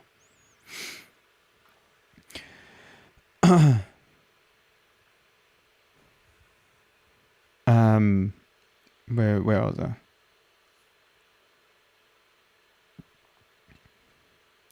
Why don't you seek to discuss socialism with people in the proper backgrounds who could challenge you? Absolutely would, Dylan. If you've got any suggestions, if you'd like to see us talk to, absolutely, just give us a shout. Like, let us know. How would you respond to Vorsch's and other leftist arguments that no ethical consumption equals no moral obligation under capitalism? So I would talk about the foundations of moral obligation in the first place. I mean, that is essentially what I do. I'm an ethics. I specialize in ethics as a PhD, like doctoral researcher, right? So I would talk about what is the foundation of moral obligation, and I would basically point towards the value in relation to subjectivity and sentience itself. I would say that what gives an individual their value is inherent to them. It's inherent to how they, live their lives. And so when we talk about capitalism, what we can say is it's exploitative. It exploits other individuals and uses them as a means to an end. Now, that is one form of exploitation, economic exploitation of another individual. And it's systemic. And we can understand that it's systemic. And in relation to the distributionary system, that's absolutely the case. But understanding that, we can see that within our current economic system, there are more potent and differing kinds of exploitation depending upon your consumptive habits. If you consume something like animal products, you are directly condemning another individual to death, and by doing so, you are exploiting them to a greater degree. If you consume something like child porn, which is what Vorsch talked about, you are perpetuating an industry which enslaves and traffics children. Okay? If you are consuming, let's say, computers, it is true that you are, let's say, perpetuating an industry which is unjustly, exploiting workers, but that is uniform throughout all our consumptive habits. Now, I would say you should try to mitigate that. I would say you are obligated to mitigate that form of exploitation. But it comes down to what you can, one, politically advocate for and create change for, and two, whether you would be disadvantaging yourself and the ethical outcomes of society if you were to engage in that behavior. So, for example, if we didn't have laptops and, technology, we couldn't advocate really effectively in this society for political change. So we would be castrating ourselves in terms of our efficiency. But that doesn't mean you can't buy second-hand tech. And it doesn't mean that you don't necessarily need, a new phone every year. Understanding your relationship to the economy is fundamentally what socialism is about. And I would say my response to anyone who says there is no ethical consumption under capitalism is to really place the proletariat and those individuals who consume under capitalism in a place of infancy, in which we aren't capable of making rational decisions in the marketplace. So how are we expected to be mature and rational in a socialist marketplace? We are relying upon a vanguard group of individuals to think for us. We are still relying upon other individuals to tell us how to behave and what we should do. What I would say is that by taking consideration of your ethical responsibilities in capitalism, you are moving the market towards a socialist endeavor. You're engaging individuals in an ethical ideological stance which allows them to evaluate and understand themselves in relation to their responsibility to their fellow man and to other sentient beings. And I would say that would be a fundamental step in terms of understanding why there is ethical consumption under capitalism, and that differences in relation to production and how you support businesses and different markets is a fundamental ethical consideration, and that it's really just a scapegoat so that you can continue satisfying those desires that you want to satisfy because you've been raised in a capitalist hedonistic society which has told you that consumption is happiness when in reality it's not. So yeah, that's how I would respond.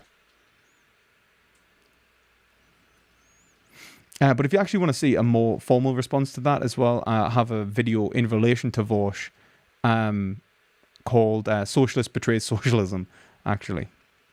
So thank you for your question.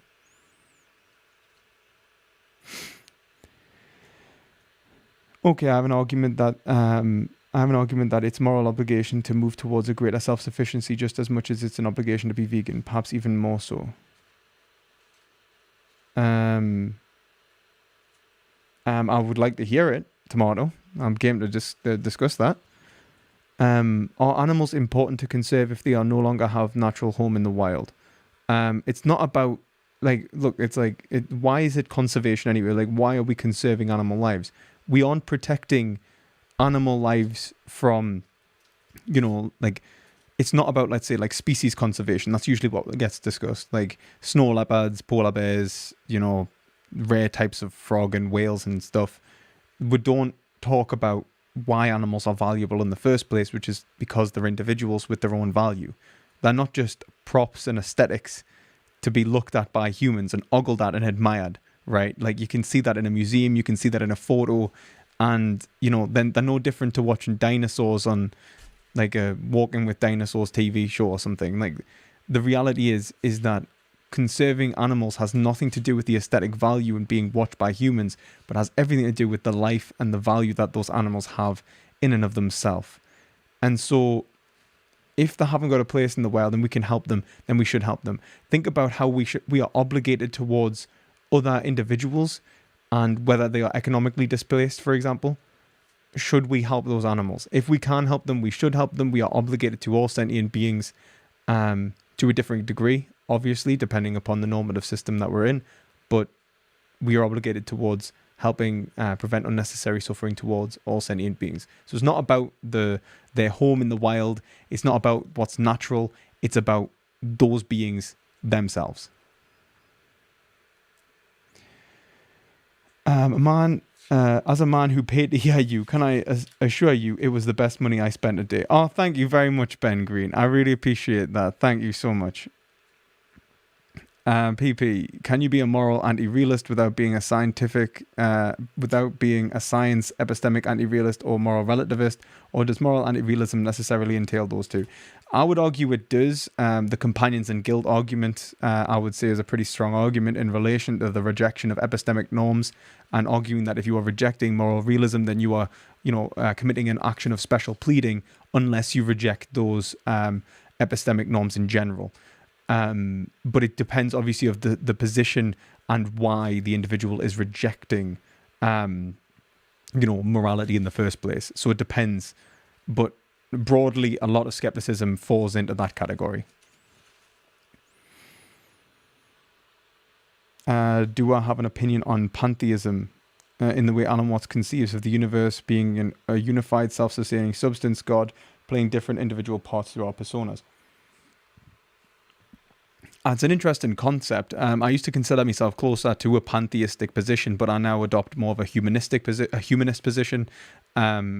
Humanism is understanding that I would take religions, for example, like Christianity, to be a representation of the divinity that exists within man, and actually an ethical game in relation to abstract concepts of right and how we should live our lives. And I think that is exactly the same thing that happens in Buddhism and in Hinduism and other forms of religion in relation to how we should live our lives. And this is the purpose of, of religious practice, I would say. It's an aspect of expressing a certain part of your humanity in relation to abstract universals from which you do not fully understand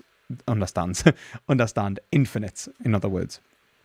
And I think that the humanist position is to understand that when we are expressing aspects of these religions, what we are actually doing is engaging in a language game to analyze and understand notions of right and wrong in relation to our behaviors, and move towards something greater and greater through moral progression, and from generation to generation, from culture, through cultural progression, as we better our culture and our institutions. And so that's why I would adopt a humanist stance. Probably because I'm a Hegelian in the first place, but I would say that I think humanism is a better expression of, and actually I'll put this in a way that is in Irenaeus' Theodicy. Man is made in the image of God to become in the likeness of God. It's not enough that we have divinity and goodness within us. We can be better. We know we can be better. We understand what better is. And so we create abstract concepts of what is the best, and we move towards that perfection. And that is what I would say is the value of religion and what religion should be about.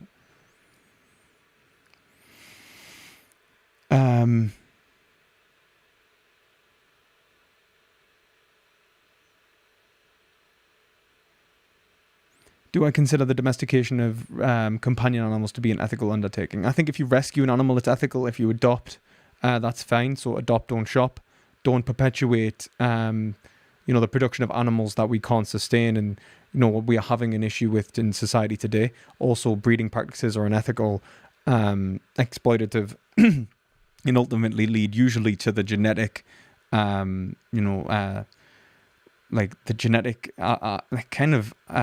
issues that we see in dogs and cats and other animals day in and day out. And I think that what we want to do is perpetuate, the benefit of our companion animals, and aiding them is not an issue. I don't think. Well, thank you very much for the donation, dog. Funny, you already answered me. Thank you. All right, cool. Thanks for the donation. I really appreciate it. You probably get this question a lot. Sorry if it's repetitive. I remember you saying an academic intro is the best intro to philosophy. What would you recommend for those who don't have access to academic stuff? The ancient Greeks. The ancient Greeks is the best introduction to philosophy. I would say that is, thank you. The best introduction to philosophy that is, not university, primarily because it's easy to get into. It's a dialogue. It's not something that's like going to require a lot of background knowledge. The way that the talk isn't esoteric. They're not using terms that they don't establish. Also, it's very much laden with what philosophy is and why they are partaking in it, because it's a new field, really. It's about the value of being a philosopher and what it means to be a philosopher in comparison to being a sophist or a rhetorician who is, seeking their own ends, and how a philosopher seeks truth. And so it'll give you the virtues that a philosopher is supposed to, embark on and engage with in relation to making arguments and trying to make the world a better place and understanding the human condition. These are the things that I think that the ancient Greeks texts, such as like the early Platonic texts, will give you. So I would recommend especially something like Protagoras and Gorgias. They are some really great texts. And obviously, depending upon what you're learning in philosophy and what you want to know about, whether it's religion, like philosophy of religion or so on, it depends on what text you can pick up. And then obviously, really great book, such good value, is Philosophy, the Classic Readings. I actually do have it in the Discord, not the Discord, the Amazon marketplace. Was it not marketplace? Storefront in the description. I will get commission if you purchase through that. You don't have to. If you can find it elsewhere or in your library, that's great. Especially if you're at university, you might be able to find it in your library. It's called Philosophy, the Classic Readings. It's by David Cooper and Peter Fosel. They basically outline every single major philosopher throughout time in every major field for the last 2,000 years. Even prior, they even start before, like pre-Socratically. So it is unbelievably valuable. They'll give you essentially a breakdown of every single major philosophical argument or a major philosopher's position throughout time in every field. I think that's incredible. I think that's really incredible. Very valuable. But thank you for your question.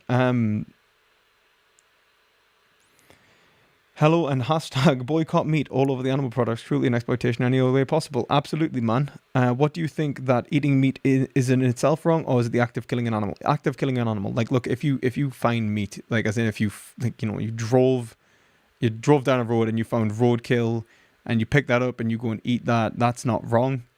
No, you didn't harm anyone. It's probably not good for you, and I probably wouldn't recommend it. But yeah, there's no one being harmed there. It's about the perpetuation and the exploitation of animals, and not considering them as equal to yourself. And so if you kill them, you're not considering their interests. If you harm them or torture them, that's not considering their interests. And that's why eating meat, dairy and eggs is wrong. So yeah. Amazing response. Thanks. I have to interact with so many leftists who like to whip out that little catchphrase. I understand intuitively why it's not a good reason to put up, but to put it into words is difficult. Absolutely. I completely agree. It's unbelievable how many leftists genuinely will argue that there is no ethical consumption under capitalism, and so they can do what they want. It's like, right. Like, if anything, you should be holding yourself to a higher standard than the system around you. You should be leading by example. You shouldn't be going, oh, well, this system's unfair, so let's just use it to our advantage. That's absolutely sickening. But that, yeah, I think so. Yeah, even if every action is immoral, there will still be degrees in which how immoral that is. Yeah, absolutely. You once mentioned Unthinkable movie. Oh, I did, yeah, Unthinkable, yeah. What would you do at the end? Do the unthinkable or let the bomb blow up? Honestly, man, that is a unbelievably hard question to answer, and it's tragic, and that's the important thing that you should take from it. Do you do your duty to your civilization, or do you do your duty to the individuals of your civilization? And so what we have is the value of the individual coming into conflict with the value of the state, which is derivative of the value of the individual. And if you don't have a norm or obligation which is instantiated within what is expected of you in our ethical institutions, which we've agreed upon, then honestly, I say that no matter what you do, you would be both wrong and right at the same time. And that's the point, and that's why Hegel considers that's tragedy. It's no matter what you do, you are both right and wrong. So you don't really have any real chance of like hitting the ball on the head and going like you've done the right thing. You could say, look, you've saved more individuals, but it's like you've also killed someone. And so I would say, I probably would not kill a child even to save 1 million people. And I think that it's like, I think some people may call that selfish, given the movie. I'll thank you for your donation, Wicked Fatigue. I'll just quickly finish what I'm saying here. Some people may consider that selfish because of obviously the people who would be lost.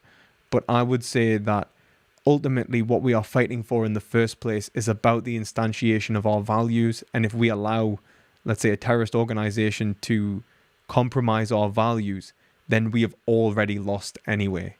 So I'd say ideologically, I would be opposed to taking an action that would devalue the life of the individual, because otherwise, if I did that, then I've fought for an empty concept anyway. So, yeah. And thank you very much for your donation, Wicked Fatigue. Another day, another £1 donation from Wicked Fatigue. Absolutely, man. I do appreciate these little £1 donations. They're class. When is the course being released? Did you see the end of January? Also, have you had camera problems affecting your production of the course at all? Camera problems are definitely affecting the production of the course, and also problems with life in general as well. So I'm having to put the course back, probably about a month or two. So yeah, if any of you are hoping to pick up an introduction to Western philosophy for the 1st of December, dear Lord, maybe by the 1st of December, but by the 1st of February, unfortunately, you won't be able to. It's looking more like the 1st of March by the time it'll be completed. Just because I want to make sure that I get a very high quality camera, produce a really high quality course for you, and something that is valuable.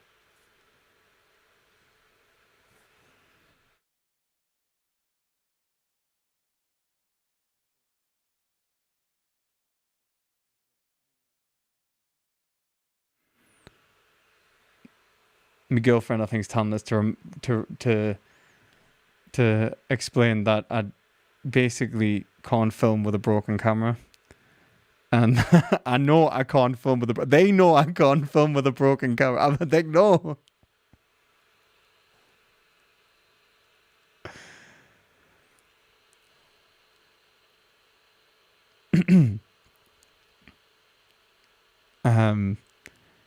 If humans and animals have the same worth, if humans have the same worth as other animals, does that mean killing an insect is just as bad as killing a person? I would say that we have a different differentiation of our duties.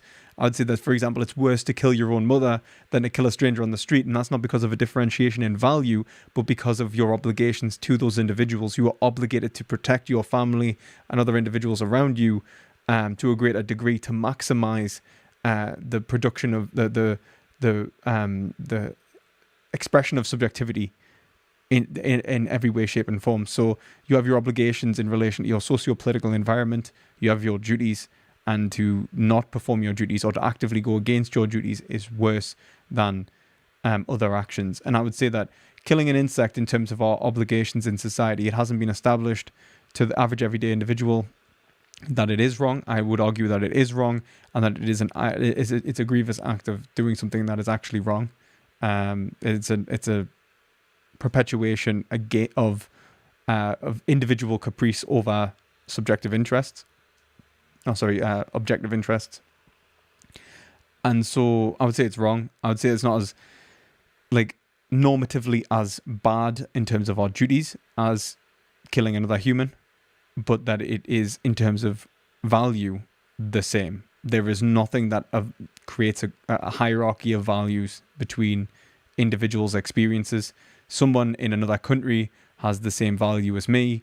Someone in a different race, a different religion, of a different sex, have the same value as me. I'm obligated to protect my own life more than I'm obligated to protect theirs, for example, in terms of duty. But that doesn't mean their value is different. And it's the same with animals. It's the same with the value of an animal and a value of a person in general. This can go on. And the reality is because value is about one's subjective experience and the inherent value that one experiences. To the animal themselves, their value is inherent and observable in their everyday actions. It is what they are, and that can never be taken from them.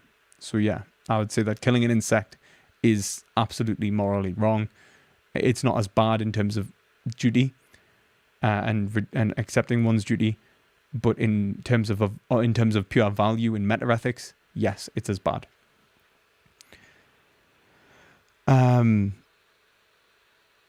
you be morally blamed for inaction? Singer argues we be morally responsible for not helping a drowning child, but I don't see why we have that obligation. I do see that we can be blamed for inaction, that we have a responsibility to act, just not as much as to not act. I think that trespassing upon someone's subjectivity versus preventing a trespass upon someone's subjectivity are two forms of obligation that are separate.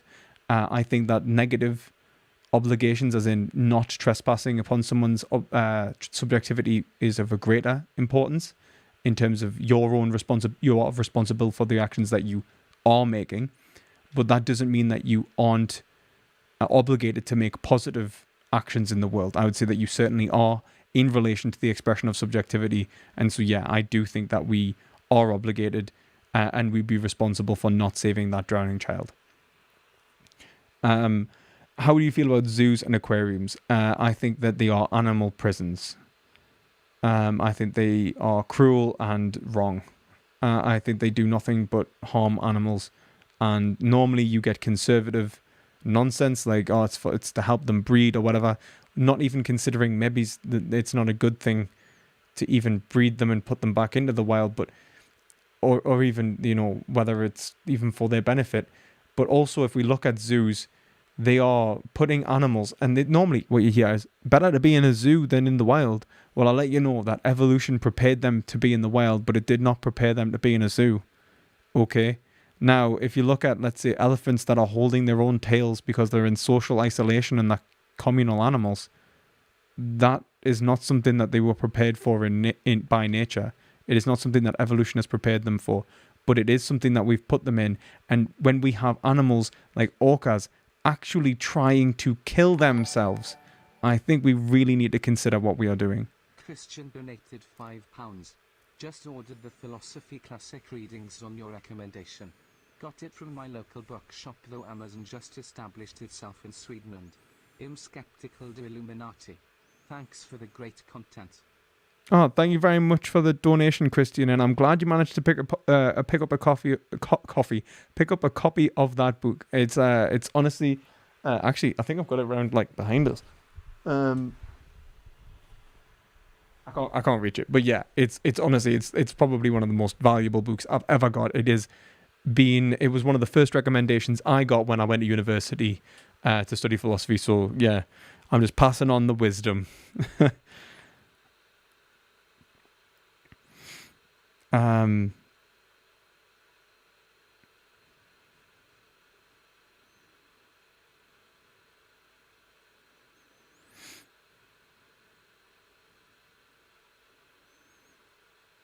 don't think there's anything wrong with seeing God in the universe. I don't necessarily. Also, animal agriculture is the greatest deliverer of habitat loss for endangered species. Absolutely. Ocean dead zones as well. So not just deforestation, but ocean dead zones are both. The number one cause is animal agriculture, and obviously climate change is another, increasing fact of basically just stabilizing habitats. Ash, I would say that animals and humans do have the same worth.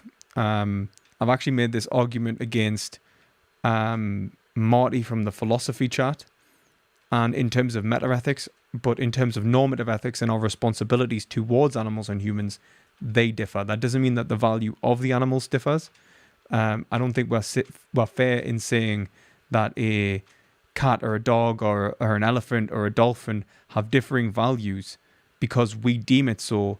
The value of those animals is inherent within their being, and our responsibilities for them differ in relation to our socio-political climate and how we try to express ethics to the greatest degree. So yeah. Thanks for addressing my question. I wonder if we have limited resources, is there an ethical obligation to prioritize to help more threatened species? No, I don't value the genus of the animal. I value as in like the species itself, like what we characterize the animal from. It's not the noun, it's the value, the function of the animal. And so protecting a given species because it's endangered. Don't you laugh at me. You're not allowed, you're not even on camera. Damn it. Okay. No, it's okay. It's okay. I couldn't. It's okay. It's okay. It's okay. Thank you, though.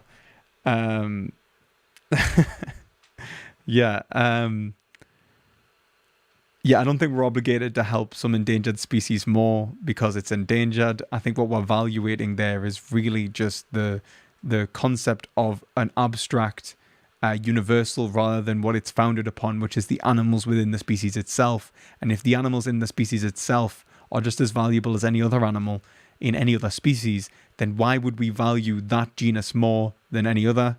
So yeah, I think it really just falls down to the fact that humans want to see more of the prettier animals, and the rarer it is, the greater the scarcity, the more value it has. And I think that's primarily an economic sentiment, and one that involves objects and not individuals. So yeah.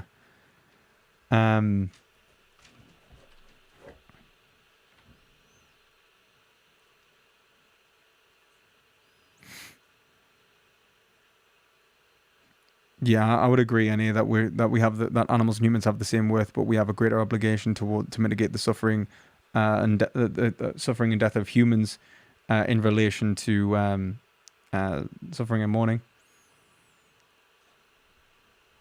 And especially since, as you said, like obviously and I think actually, if you want to take this to the greatest extreme, you can talk about genuinely, like if we're willing to, change nature for the better, we could be guardians of nature, which I would say was our position. That's what we should be doing. We should be thinking about developing a society which considers nature and how it should be. And like, if you wanted to go more and more towards that, I'd say check out my conversation with David Pierce, head of the Transhumanist Society, who wants to genetically engineer nature to basically be a better place for animals. So yeah, whether we're willing to go that extreme is a question that maybe needs to be, delved into a much greater degree before we start playing God. But at the same time, we need to develop our ethics so that if we do have these choices to make, we have the maturity of gods if we have that technological capability of gods. And I think that we are certainly getting to that point in relation to our capacity for genetic engineering, especially. Which one would you save? A human who is not a vegan and didn't plan to be one and will continue to pay for animal deaths, or would you save an animal? Well, there's a lot of context there. Like, I think that it certainly depends on the context. Like, are the equally as likely to survive? Is the human 106? Is the animal like an infant? Is it my dog? Is it Hitler? It's like the trolley problem. But on an abstract level, I would say I was more obligated to help humans than animals, but only because of the way that our normative system is derived at the moment. And I think that we need to evaluate that, especially in terms of our obligations to our animal dependence. I certainly think that an animal which is, for example, innocent and has done nothing is far less deserving of being tested upon for, medicines than murderers, for example.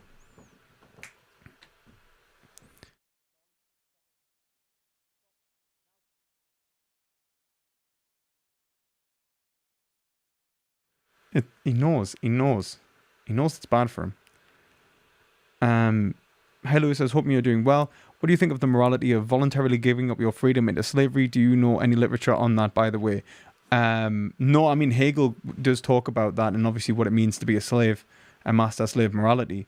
I don't think that I would say that it was inherently immoral, that it was actually subjectivity. It was what Hegel calls the irony of subjectivity.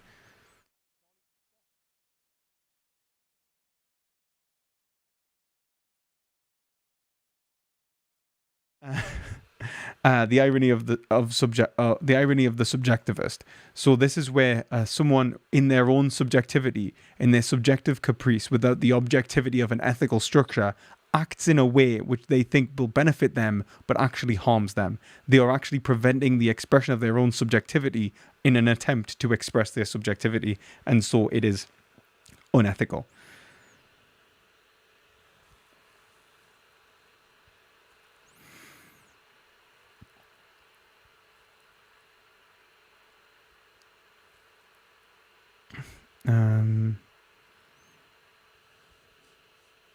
I read for a few paragraphs of Plato. Seems relatively simple. Thanks so much for answering. No problem. No problem, man.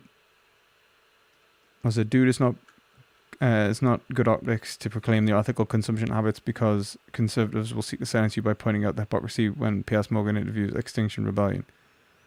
What? What? Do you speak any other languages apart from English? No, I am uncultured and undeserving of praise. I am just a typical Brit who is just bad. Yeah. I want to, particularly German, because of philosophy and my need to understand German texts in the original language, and I also want to learn ancient Greek. But in terms of wanting to learn a particular language and what languages I like the sound of, it's probably like Spanish and Italian, just because they sound sexy, really, and like romantic, don't they? They just sound nice, don't they? And I think French has that same sort of thing, but I don't like the pronunciations as much, like the enunciations as much. I like your name. I know your name's French. Your name's lovely. I do like your French name. I know. It's a lovely name. It's really nice. Such a lovely name. Wow. Lovely. But the look, you might be like, your name's nice. Lejeune is a nice name, but is it Maximus Aurelius Decimus? Right. Now that's a name. That's a name. What movie is Maximus Aurelius Decimus from? You have 10 seconds to type it into chat.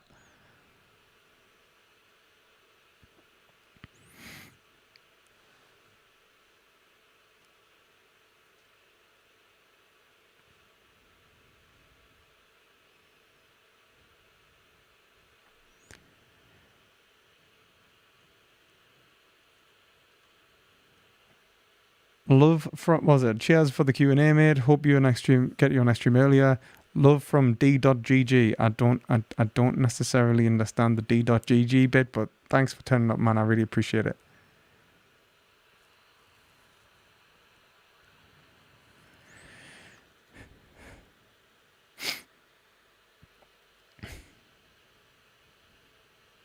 Right.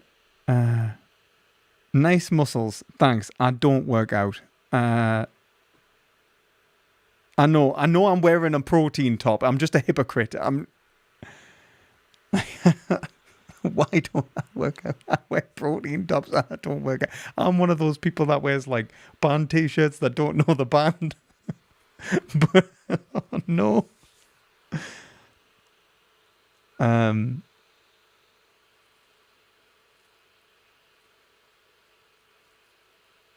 Do you think the universals, our knowledge of the particular, are mediated by real or subjective mental abstractions?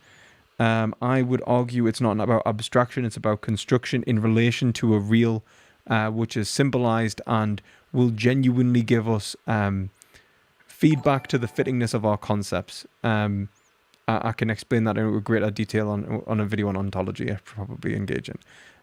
Thank you very much for your donation, James. What are your thoughts on post-structuralist anarchism? Post-structuralism is terrible. We do not need a meta language because we already have an object language. I can't comment on like post-structuralist anarchism per se because I don't think I actually have encountered a post-structuralist anarchist in my life. Actually, have I? Let's double check. Structuralist.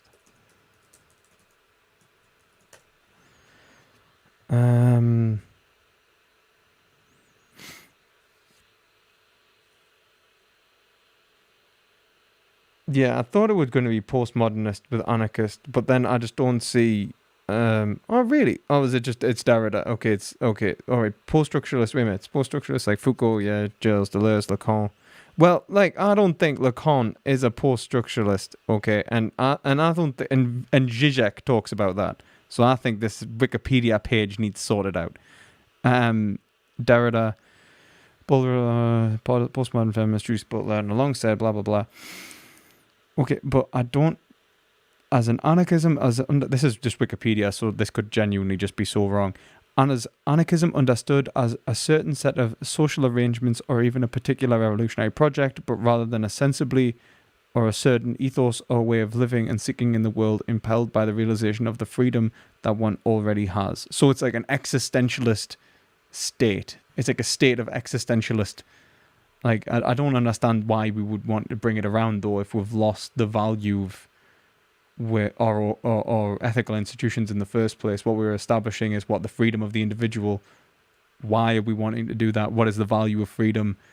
What's the purpose of this? It just so happens that the episteme of our society has arranged itself so that we desire to be free in the greatest overall degree or something. Like, I think that, honestly, anything which uses postmodernism and then tries to promote any given political, ethical, or social end is usually really terrible, and doesn't understand the epistemics and the metaphysics involved in postmodernism.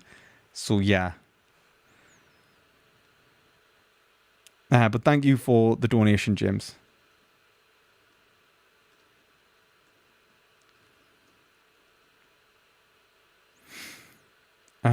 Could it ever be justifiable for someone to eat an egg that comes from a chicken that they have raised? I would argue that it depends, right? Look, I think that backyard hens are usually unethical, especially if you are buying hens to be backyard hens, because you are still perpetuating the suffering and death of the day-old chicks that are macerated at birth to provide those female hens for you to purchase. Then if you only keep them so long as they are capable of producing eggs, you're just exploiting them. You're exploiting them for their eggs. Taking their eggs from them causes them distress, and until they actually decide to walk away from them, it's actually distressing from them, but they will eventually discard the eggs. If you take them at that point, I would recommend feeding it back to them, because they've been genetically modified to produce way too many eggs, and so they're actually depleting the calcium of their bones to produce all these eggs, and not just genetically modified but selectively bred. to produce 365 eggs a year. Like natural chickens produce between 12 and 35 eggs, I think it is, a year. So really you're talking about like basically either a maximum of 1 period a month or 3 periods a month, which have now become daily periods. And these periods require like high amounts of calcium to produce a shell. So they start pulling that calcium from their bones.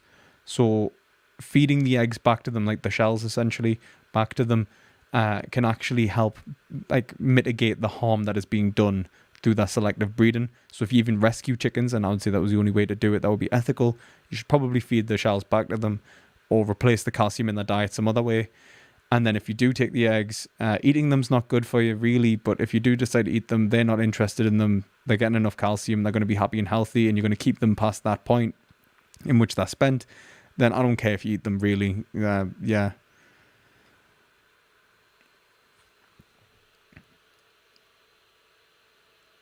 Do you guys seriously think that through technology and human evolution we can make a society into a heaven on earth? Possibly. Possibly, genuinely.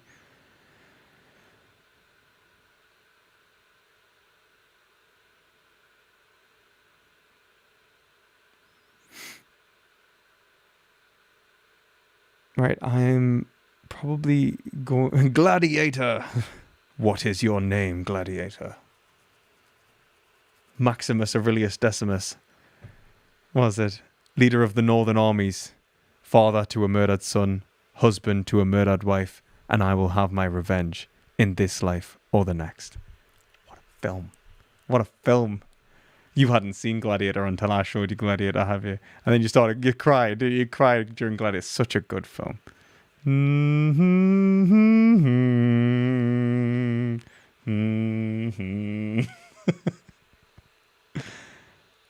Oh, is it Destiny.gg that it came from? Really? Oh, that's cool, man. Wait a minute. Why were you on there? Was I on there? Is that why? Did you... Do you have a distinction between killing and letting die? Yes, I do. I think that you are more obligated to not kill than prevent the death of something.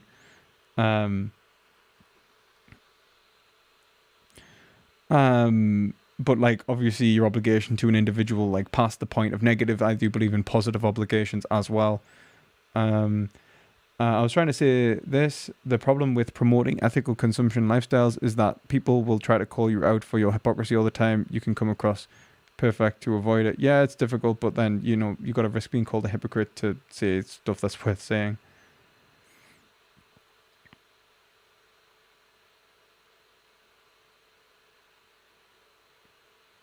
That's exactly right, Ash.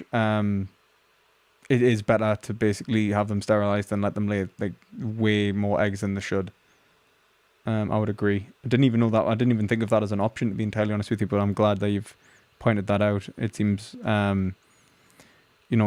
essentially like a given, really.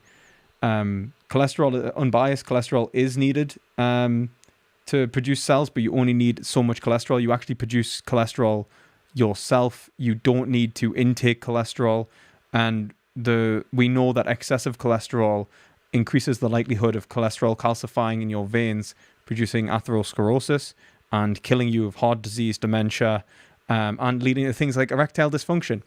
Eggs aid that process by increasing your blood cholesterol levels, and also, and obviously because of their high in saturated fat, also consider that cholesterol, although it is used in the production of cells, is regulated by your body. When you are consuming cholesterol, you are actually bypassing that regulatory mechanism and upping your cholesterol to the point in which you have to increase, your HDL cholesterol to reduce your LDL cholesterol, and it's essentially the higher amounts of cholesterol in your bloodstream will usually lead to essentially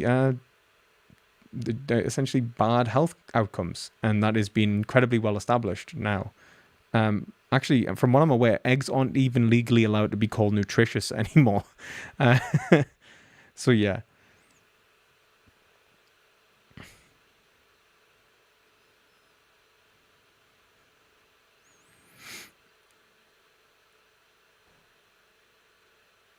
Yeah, your body can make all the cholesterol it needs. Do you think postmodernism has anything to contribute? I think that analytic philosophers can often badmouth continental postmodernism too much.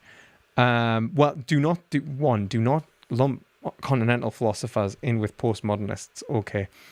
I find that personally offensive. I think postmodernists like Foucault. Where is he? Where's he gone? I know he's here somewhere. Damn it. Where have I put that book? Oh, is it down? All right. Okay. Right. That's not there. Okay. Well, Foucault is incredibly useful. Really great exposition of power in Discipline and Punish. Really great critique of the normative system. Being producing levels of bias and subjectively evaluating certain concepts in relation to power structures in Madness and Civilization. His metaphysics is trash. Absolutely trash. His epistemology is just as trash.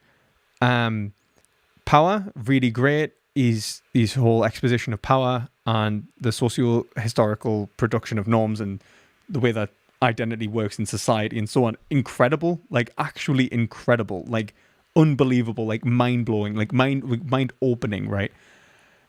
Metaphysics is absolutely trash. So bad. Like, really bad. Yeah. And I think that they have, like, kind of one side of things. They understand the subjective kind of engagement in modes of production of kind of culture, but they do argue that we need, like, some sort of meta language or something in order to evaluate the world, which leads them into some sort of, like, phenomenalism. And that's not necessarily the case. If you want to understand why that's wrong, take the Wittgensteinian argument. They basically have the kind of Wittgensteinian position. And that is better expressed in someone like Robert Brandam's Inferentialism, in which he talks about how language implies the existence of the object. And, Zizek actually talks about this in relation to Lacan not being a post-structuralist and actually advocating for, arguing that all language is object language, showing that we do not need a meta language. We already have a language which implies the existence of objects. So yeah, that's what I would say. Post-structuralism, like postmodernism, really forgets. I don't think that they're bad, like postmodernists, in terms of, like, they've got some good philosophy, some of them, but not the metaphysics.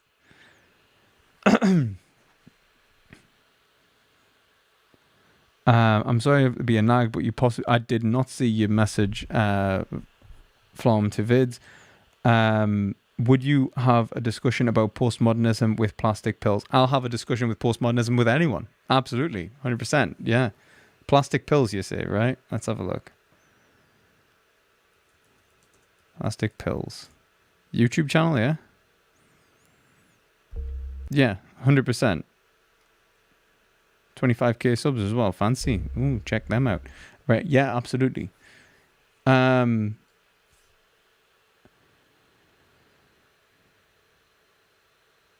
You honestly believe that you can get calcified veins from eggs? Yes, because we have instantiated that really well. Like the mechanistic data, the clinical data, the health outcomes in the Harvard nurses study in relation to the 25-year study with thousands of people showed that eggs had eating an egg a day had the same effect on longevity as smoking 5 cigarettes.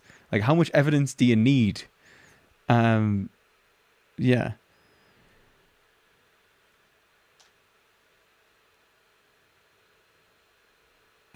And yeah, like, my ancestors usually probably did have negative health outcomes. They probably just didn't live long enough to experience them. Like, when we have a society that's living longer and longer than it ever has, usually people didn't experience what we die of today. They would die of other stuff, whether it was accidents or viruses, like infections, like infectious diseases, poor hygiene, for example, causing that.